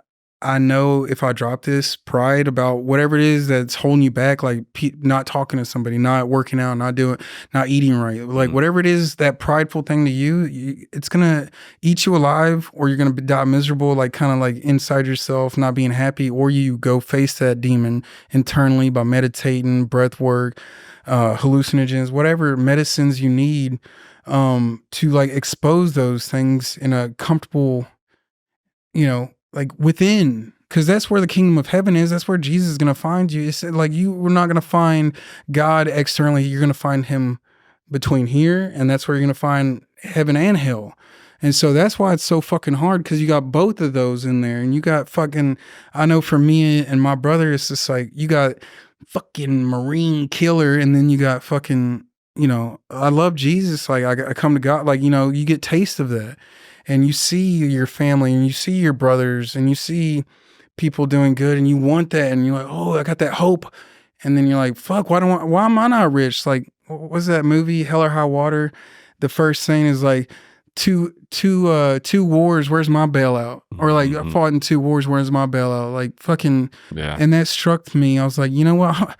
Like, whenever I got back, I almost got killed by my brother fucking twice. Like not a lot of people know this, but like dealing with fucking addiction. He was on fucking drugs and try to take my life because like we were fucking dumb. Fucking, he was all fucked up, and I was trying to get him unfucked up, and I was fucking dealing with PTSD myself. I'm like, so when I got back from war, the war never stopped, and like there's like very close calls to where like, dude, my brother's now the enemy. He's doing the fucking he's doing the heroin fucking that I was fighting at. And it was, dude, that was what was fucking with me. And I was like, damn, if this is already back here, if the fentanyl, and if you think the opioid crisis, you think it's all a fucking, anyways, so the past 20 years, there's the opioid epidemic, fentanyl, all this shit. And you wonder, where'd that fucking come from? And, anyways, I digress. But that's kind of what I was fighting, and it never stopped. And, like, that's what I'm seeing now is, like, I think that's why people are committing suicide so much, is because they don't want to reach out. Like, it took me 10 fucking years, 12 years to fucking do this. And luckily, I don't even know how, it's just, like, the grace of God of, like, I started, like tiptoeing around. Like, I kind of want to get better, but I had to really like dip my fucking whole like jump. Hey, I want to get better now because I got a little taste of it. And do you think that that's what has to happen first? It's like they've got to want it. I went to rock bottom, and that's what I went through the 12 steps, and that's something that I really I'm not proud of, but like it's really helped me. The fighting those 12 steps and like stepping through those is like you just. Did you ever hear that the 13th step was ayahuasca? Dude, either that or it's some kind of psychedelic, but it was taken off the list because of obvious reasons. Yeah, they but said the guy who wrote it actually tripped acid, and so like I'm maybe that was it. Maybe it was LSD. Yeah. But there was something too. There was the 13th step that they took off because it scares people. Oh yeah, well that's what. And the things that scare you past your resistance, that's where you're gonna find freedom. Because I told you about my acid trip. Well, once I was like, hey, I want to do this again. I want to learn. Have you done it again since? Oh, yeah. Oh, wow. Like I do. I've done it in the past. Like I've microdosed and stuff like that, to where like I didn't want that fear over me. I didn't want it to. So I was like, it's like maybe like jumping out of a plane one day. I might do that. But these are my jumping out of a plane. Like, hey, and like, take some shrooms and blindfold yourself for 5 or 6 hours and meditate. Then you'll know where God is. That's another experience. Yeah. I've had a number of friends take a lot of mushrooms and like go to concerts and go to raves and things. And I'm like, but have you put an eye mask on and laid down in the dark? That's when the shadow work, when you're crying and being held by baby. It's amazing. And it's like, those are the best experiences of my life. And that's why I'm not addicted to them, but that's life to me. That's what we're all here for. It sounds like you've done it quite a few times. Is there one of those experiences that had the greatest influence on you? They all have just kind of overall, like I think it's kind of like, how often do you do them? Well, it's kind of like as needed. Yeah, as needed. But there's so many, like when I was in the adaptive training, there were so many veterans that were, because I haven't done ayahuasca or ibogaine yet, but it's been calling me for the past 2 years. Are you interested in that? Oh yeah, and do you have a contact for that? David Babora, he's a former NFL player, and he's the guy who started Adaptive Training Foundation, and he's a firm believer in these plant medicines, and he's the most amazing human being I've ever met in my life, and he walks more like Jesus than I've ever met anybody, and he helps people. Like, he's gone down the road of addiction, and he's done these plant medicines, and the first time I met him, he's like, hey, I've done ayahuasca 13 times, and like his energy is right there, and he's helping people. Like he's helped like 4 out of the 5 quadruple amputees. He's helped 4 out of them, or all 5 of them. Like he's helped fucking everybody, like double, triple amputee people like who died for 20 minutes, and he's like bringing them back by making them not a victim, by changing their perception about themselves. And hey, you're not a fucking victim because you fucking got your leg took off in a motorcycle accident. You're a fucking grown man, and like, let's go, let's heal, let's go snowboarding on that leg. And that's what they're gonna teach you. And like, this dude is really on his shit, and like he's really guiding me, and like I really want him to be my guru. He kind of is. He's been giving me a lot of books. Like that's kind of what I do now, is I'm meditating, I'm reading books. Like ever since I got sober and I started drinking fluoride-free water, I can't stop consuming books. I can't stop my thirst for spirituality. I can't stop this stuff, because this is what we were supposed to be doing this whole time. And I didn't know this. Like, to me, being a dumb, broke kid my whole life, growing up in trailer trash, fucking misery, seeing my parents almost kill each other every fucking day, to like being major depressive disorder with psychotic features because you hear Taliban fucking when they're not there, and you're a fucking psycho considered by the fucking VA, and you're just like kind of like this your whole life. Then you start experiencing that peace that Jesus Christ offered, or that Buddha talks about, that fucking Krishna and Gandhi and all these Yogananda, like autobiography of a yoga, like Ram Dass. You start hearing how these men reached enlightenment, and they were men just like Jesus. Like, I mean, we're not Jesus. Jesus was the Son of God. There's special beings like Buddha. And if something that really helped me, I read 3 books by David Hawkins: Power versus Force, Letting Go, and Discovering the Presence of God. And they're fucking long and meticulous, but they will fucking help you understand. Like, they'll break it down from the energy levels, from the shroud of Jesus. It's not like, to me, I believe it to an extent. It's, they got a lot of the measurement testing is like, faulty to some whatever, but to me, if you read the books, it's kind of like, you can fucking measure energy, and when you touch the shroud of Jesus, or like measure it out the highest thing that ever energy, like, so you can kind of like fucking rate an energy scale. And that's what the power versus force and all these things will help you transcend these levels of like, hey, I'm living in pride. What does pride entail? So David Hawkins will break that.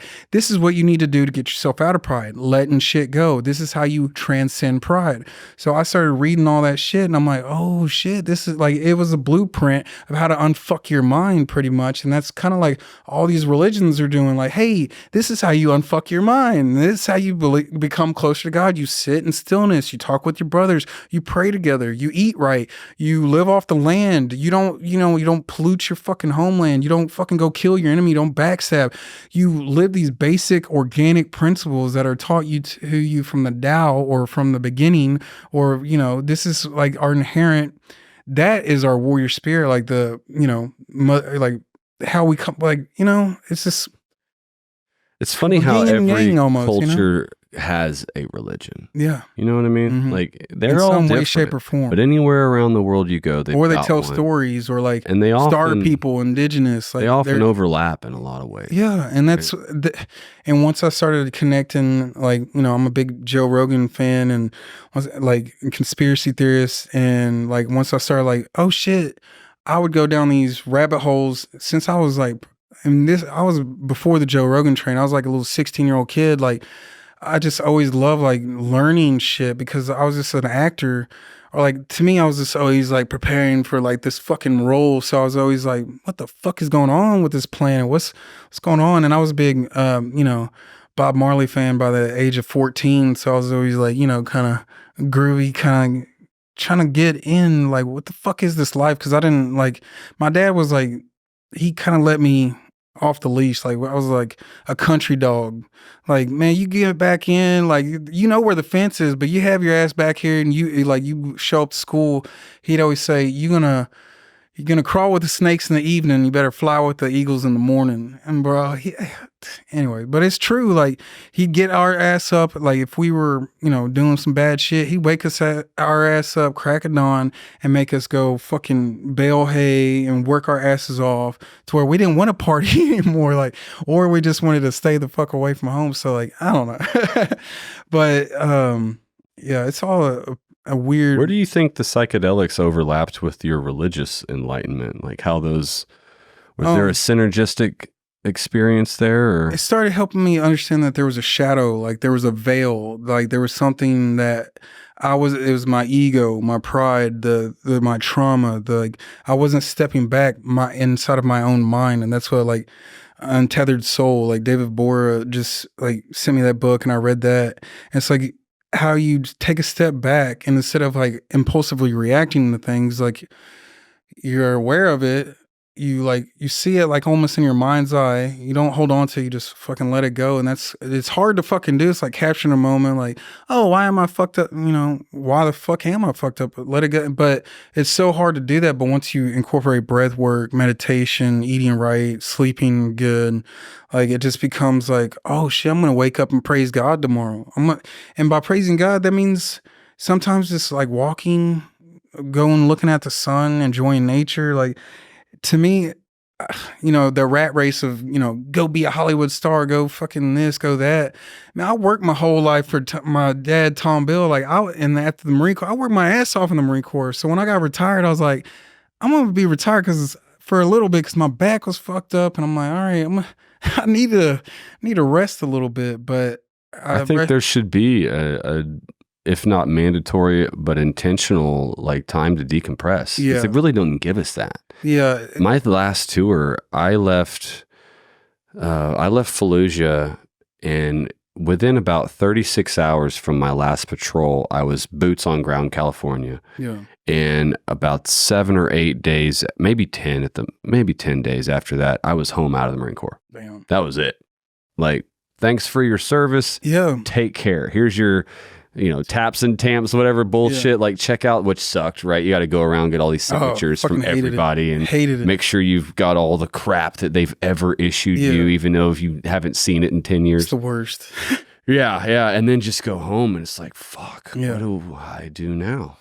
And it's fucking crazy. There's 3-month process to train you how to function within the Marine Corps. but there's nothing to train you how to function back without it, as if you knew to begin with, right? Like I just graduated high school. I didn't know how to be an adult in this fucking world. And I know. And that's I'm supposed to get an apartment now? I'm supposed to get a job, like write a resume? Like, what? I don't know how to do all these things. It's fucking nuts. And they, show you how to, they give you a format, right? Yeah. And it's really a creative writing exercise, right? How creative and you're not can you taking get it serious. With this You shit? just want to get the fuck out and check a box. You're just ready to go. And I was in Wounded Warriors, and I was like, because my 4 years was up after I got shot. I was like about to get it because I was done. I was like, man, I had a bad encounter with the first sergeant. To where like he tried to accuse me of hazing this fucking shitbag Marine at first, and he ended up trying to get out of the combat by almost killing himself. And like he's a real shitbag, and he proved it. But I almost like being. Anyways, like you want to die, we're going to Iraq. Authority issues. Where like the first sergeant was like, "Oh, I think you're hazing a Marine." I'm like, "No, I'm training a Marine for combat," and I'm I'm not trying to say he's weak, but he's fucking weak, and he's gonna like hurt others, and I could see that, and like. He was from the air wing, bro. Like, so he just got over there, was like, me and him clash, fucking immediate. And then, so we kind of like butt heads the whole fucking time in Afghanistan. And then my whole deployment, like I was in Mobile, and he took me in his hooch, like right near the end. It was like about the 6 month mark in our deployment. He's like, "Hey man, I've seen how you operate, and I know your story now. And I just want to let you know, I'm sorry for how I treated you." And he apologized to me, and I was like, "Man, thank you. But you fucked me up. You fucked up my whole perception of what the Marine Corps was." Because I was a corporal. I got a meritorious corporal, 300 PFT. Like, I was shit hot, coming right into 3-9, which was like a fresh unit because they stood them up for the push. And so I was shit hot in this new battalion. And then I was like 2 months later, I went up to a sergeant board, won my company, and my first sergeant was boots on deck. He's like, "Oh, who's this guy who just was talking shit to," like, because I said some smart ass comment. He's like, our sergeant major literally just said, "Amber lenses are good to go." He gets us in a school circle, first sergeant says, "Hey, what sergeant major said? Fuck that. You can't wear amber lenses." I'm like, "What?" I said, "What the?" In a company circle, I said, "What the?" He goes, "You got something to say, Cooper, right?" And this is our first interaction. I'm like, fuck. The whole company's like, I said, "Yeah. This fucking sergeant major just gave us a fucking order saying they're good to go, and now you're gonna fucking turn right back around and say that fucking they're not good to go. How does that make sense, first sergeant? See me after this, motherfucker." Like, I stood by, he fucking reamed me. He's like, "Blah, blah, I'm gonna be on you, blah, blah." And then he's trying to accuse me of hazing and blah, blah, all this other shit. I'm like, fuck, the personal vendetta. And like, it got so bad that I thought, like, after a firefight one time, I was like, man, if he corrects me on my boot bus being, like, I just seen somebody get killed. Like, if he fucking tries to correct me, I don't know what the fuck I'm gonna do. Like, this, like, anyways, so that's what I'm saying. I had authority issues because, like, you got these guys who don't really have, they got personal vendettas, these ego fucking trips, and a lot of them weren't going Passing outside a lot of judgment, never leaving the wire. Yeah, that's what I was about to say. Never left the wire, but when they did, their ass was quiet for a while, and then, hey, I respect you because you were in that shit all the time, and I was like, with all due respect. Oh, and this is a pretty gangster move. Like, he called me when I was about to go to my company, or like to go to sergeant board, because I just won the company. I was doing sword manual. I was fucking in it. I was getting ready. He was like, "Hey, I know you're getting prepared and all this shit, but I'm personally denying you your fucking sergeant board." And I was like, I knew this was fucking coming out. He's like, "I don't think you've had time enough as a corporal." Because I only was a corporal for 2.5 months. I was like, all right. I said, "With all due respect, first sergeant, my first instinct, I don't give a fuck what rank you fucking make me, PFC, fucking gunny. I'm going to fucking kill people and bring all my fucking boys back. So I hope you're fucking ready to do that. And if you want to fucking be with me, then let's fucking do this. And I'll be corporal, right? And you be fucking whoever the fuck you are. So we good?" And then fucking, that was my fucking sergeant promotion for the rest of my life. Never saw it after that, So, and then when we were about to deploy, Sergeant Weimer that's why he's Sergeant Weimer, because, you know, he was the section leader, because my mouthy little ass, you know, like I couldn't. My mouth got me in a lot of trouble. Me too. And I just couldn't. My whole life, really. Yeah. And it's, well, and you know, it's weird. My mouth, this is like fucking crazy, because Marines can attest to this. Like before, I was so spiteful about God and being atheist. You know, when you get bored, I was like, all these like believers were like talking about God, and they were like, talking about God, and like, I was like, if God is so real, tell him to shoot me in the fucking face right now, like fucking kill me right now. And like, I fucking said this to a group of fucking Marines, and like divine timing is fucking real. And I like, he's like, it just kind of, I'm not saying like he shot me in the face, but like this is powerful. The power of the mouth, and what you say is very real and powerful. So I found out that, like, you know, like divine time, I didn't know at the time. I was just being fucking, you know. So anyways, so I've learned to keep my mouth shut about a lot of shit. And like, that's why I'm like really checking myself, because even thoughts are powerful. Like what we say is powerful, or what, you know. So I'm just kind of like checking myself like now. So I love it. Yeah. Thanks, man. Yeah. This is the most Marine conversation as fuck. Yeah. Well, that's all I've good, ever, man. That's all I've known. That's all I've ever been. That's my, it was my identity, but now my identity is kind of like, I'm just like I'm trying to achieve Christ consciousness. Like, I'll never be perfect. I'm not fucking Jesus. I'm not Buddha, I'm not nothing. I'm just like somebody trying to transcend all that fucking pain and rewire all this trauma. I think we all are, man. And I appreciate you opening up about it and talking about it. I had a friend last night, his girlfriend texted me. I turn my phone off at night. Like I put it in airplane mode or whatever and throw it in.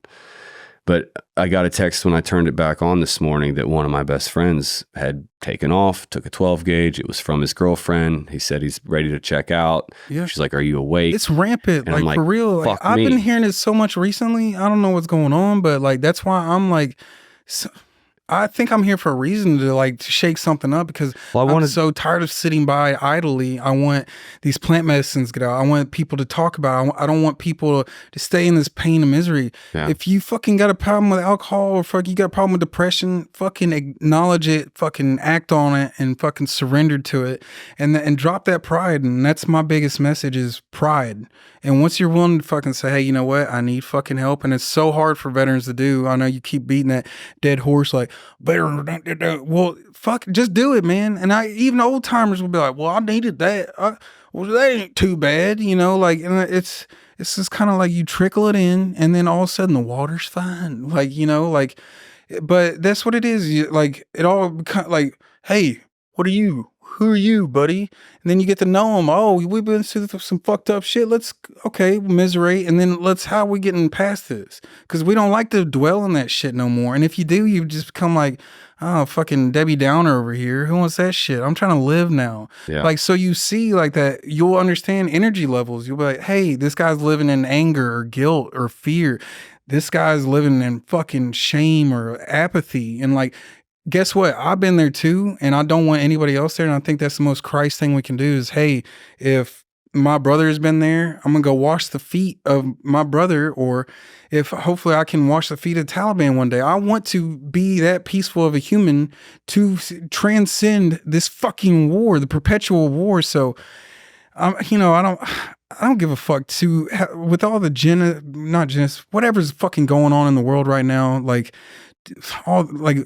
just genocide, like all these wars that we've been having for the past 20, 30, consistent. There's always one somewhere. I'm just fucking sick of it. And I think that as a human race, we all are. And I believe finding consciousness is what's going to help us as you working on your own consciousness is going to help the overall consciousness. And that's what David Hawkins will tell you about. Like, we can transcend together, like individually, by like, hey, if you fucking keep your side of the street clean, like our energy as a whole is going to rise together. So like we can all kind of come together, meditate and pray. And that's why community and like kind of like mushrooms, like there's a fungi underneath it all, and like we can be fun guys, you know, like we can connect, we can talk, and like we can fucking have fun with each other. We can go, like, also, I wanted to shout out High Fives, Roy Tuscany, like, all these, like, things that you can do with as a veteran. Like, he broke his back skiing. Today's actually his Alive Day I saw on Instagram. He broke his back skiing, and he immediately wanted to get up and fucking help others. And, like, he started a nonprofit, and now he's, like, fucking helping others. Fucking, he's walking again. He's skiing. He's fucking doing shit. Like, dude, it's amazing. This is miracles. This is, if you want to see perform miracles, this is it. Like, fucking go to Adaptive Training Foundation. Go to High Fives. You'll see Jesus working. You'll see Christ consciousness. And it's not like, oh, Jesus is coming down on the cloud. No, you'll see it actually happening. Like, and that's what people think, that Savior's going to come save me, just like my acid trip. Somebody's going to come save me. Kingdom of heaven is within you, and you can save yourself, and you can help your brothers. Like, hey, I think Post Malone said it, like they asked him on a podcast, like, what got you out of it and all this shit? Like, did somebody help you out? And he was like, yeah, but it was me in the end that got me out of that fucking shit. It was me. You have to be the one to grab that fucking hand or, hey, I surrender. And that's how David Hawkins, he was a fucking minesweeper in World War II. Fucking, he was an atheist. Like, and once you read his story, you'll be like, holy shit, dude. Because he surrendered, like, he had some kind of illness. And he was like, scientifically, like, I am not going to fucking pray. He was like me in combat. I'm not going to pray. And on his deathbed, he was like, well, fucking, might as well ante up. I surrender, God. And boom. He died, or like he basically what he died, like, he got so sick, he woke up and his whole life was fucking changed. And his surrender to God is what every book he talks about, the power versus force, the transcendent. Like, he was like, oh shit, this is why I'm here. Because once he surrendered and was like, because he went down the Buddha path, he went down the Tao, he went all these, like, fucking, like what Buddha did. What did Buddha do? He went and chastised himself. He went and fucking meditated. He went and, like, and in the end, it was like the simplest things that enlightened him: sitting by a river, sitting peacefully, walking 40 days and 40 nights in the fucking out in nature, and stilling his mind. I would like to say he was maybe doing shrooms out there. No, but like, yeah. And that's what you kind of like, if you want to go 40 days in nature, kind of like do it in your home. Like, hey, take 30, 40 days and just start biohacking and living your life like a fucking real ancestral human should, like fucking, like, all this process living and society that we have now, like plastic kind of living, like, but that was me for so long, and it's just like, I'm not like, oh, wagging my finger, but no, I want to help y'all because that was me. That's why I was miserable. So, hey, let me help you a little bit. And that's kind of like why I hope what David Vibora in that 9-week program I just went through, it was the most hellacious thing. My fucking trainer had no legs, and he was a fucking one piece of muscle. Like, he got his legs blown up in Iraq or Afghanistan, but his name's Travis Strong. Fucking badass motherfucker. But like, dude, he put me through hell, and I'm like sitting there like, bro, like, these guys ain't got no legs. Like, what is my fucking point? Like, why am I bitching? Like, it just humbled me every fucking day. And it just also reminded me, like, whenever I got shot, I remember, like, when I woke up on the C-130 in my morphine drip, just seeing bodies on bodies stacked and having that imagery in your mind. And then all of them hooked up to hoses and blood and guts and spitting ass everywhere.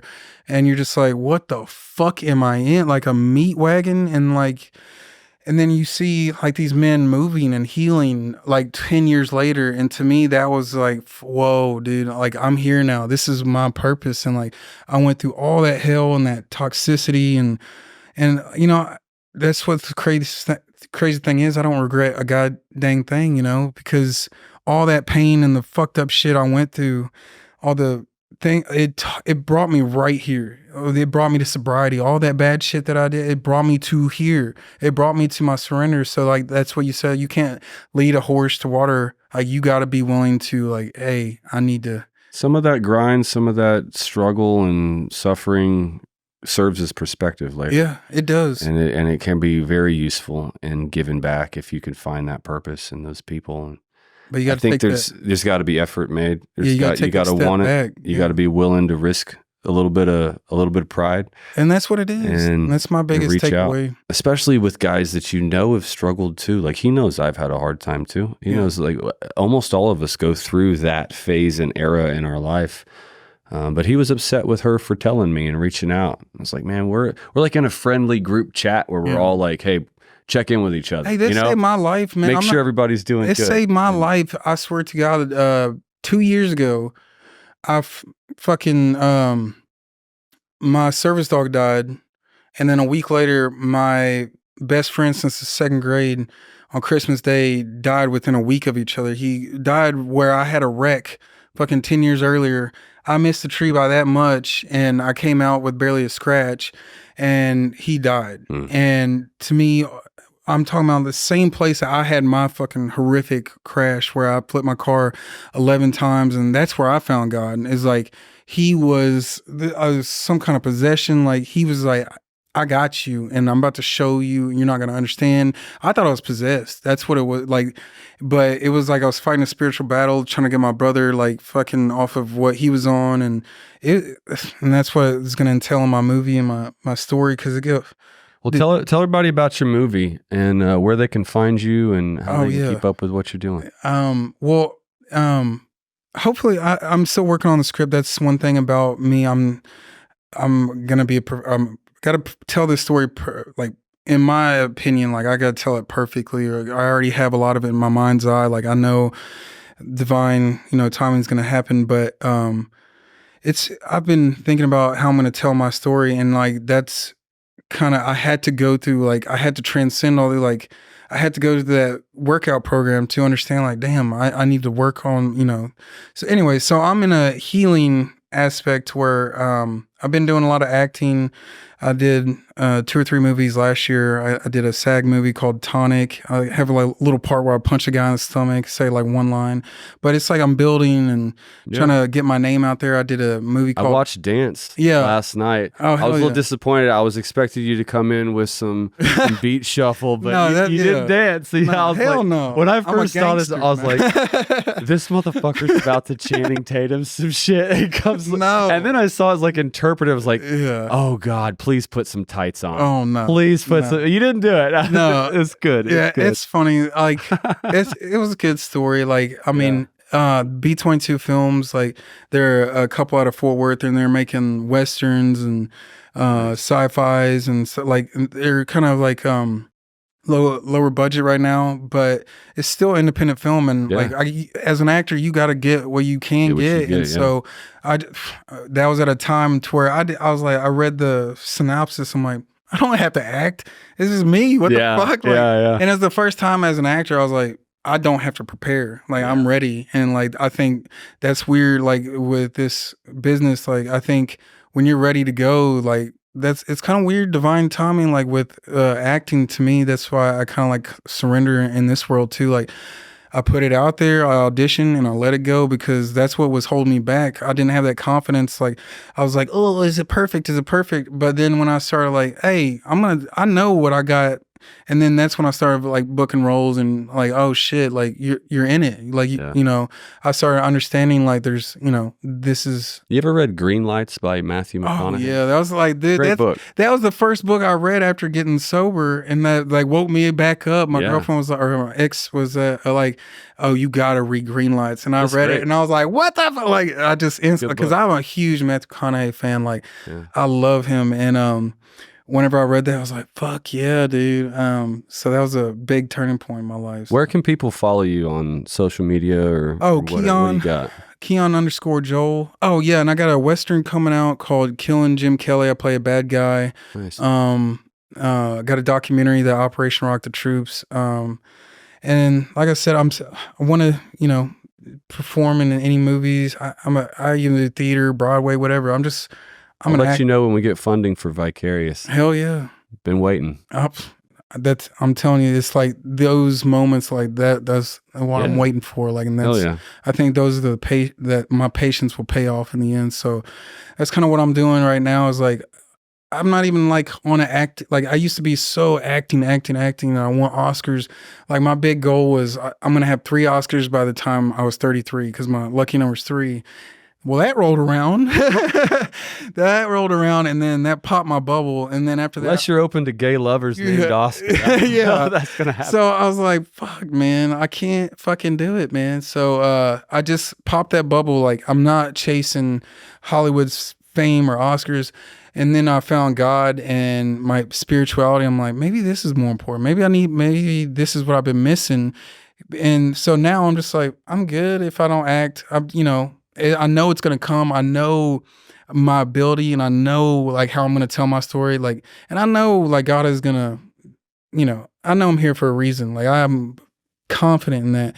And I just know like it's going to happen. And so that's kind of like, I'm just kind of preparing. I'm not just sitting idly by, but I'm preparing and keeping up with current events and trying to like just not stay in the pulse, but like I was getting too fucked up. So, and that's what would eat my PTSD. I was like, what's going on in Russia? What's going on in Ukraine? And dude, it just, your subconscious picks this up and like, it will fuck with you. And whether you believe it or not, these video games, I was watching Cops all the time, watching Fox all the time. It's gonna start fucking affecting you. And I was like, you know what? I gotta stop doing this. And so like, I do a little taste like, all right, what's going on? Like, but so where I think I can benefit the world more is just by being peaceful, like knowing I can help others like close to me in my community, like trying to like help with food banks and volunteering, helping other alcoholics. And that's one of the 12 steps is like meditate, pray, talk to alcoholics, go to Alcoholics Anonymous meetings, and then talk to your a sponsor. And that's, it's pretty simple way of living. It's like always talk to a brother, keep going to meetings, like keep working it, like keep doing the steps. Like, I don't know, like I really was like, cause my mom, like she was in and out of rehab constantly growing up. And so me and my brother would be fighting in AA. So like whenever it came time, like, I don't want to go to AA, fuck this. Like I've been there my whole life. And then I surrendered that pride, and then it was the only like that surrender and reading the big book with my sponsor. That's what saved my life. And me and him still like he's the guy who does the podcast, Kyle Miller, saved my fucking life because he went down the same road worse than my brother, and like he transcended that. And like he does this thing at Warrior's Heart when they help people with addiction or veterans dealing with addiction and first responders. Like Robert Greer was a badass cop who got addicted to stuff and fucking was getting eat up by PTSD. He was like on a child crime unit, and so like a lot of that shit fucked with him. But hearing like doing that podcast, man, it opened doors, and like I was so scared to like, what the okay, but like I'm not good, I'm not okay. It starts, okay, you're not okay, I'm not okay too. Let's talk about it. Let's get better. And like, I don't know, it just. If I can, it just open up, and like the doors will just, I think that's a taste of God is these doors will keep opening if you want them to open.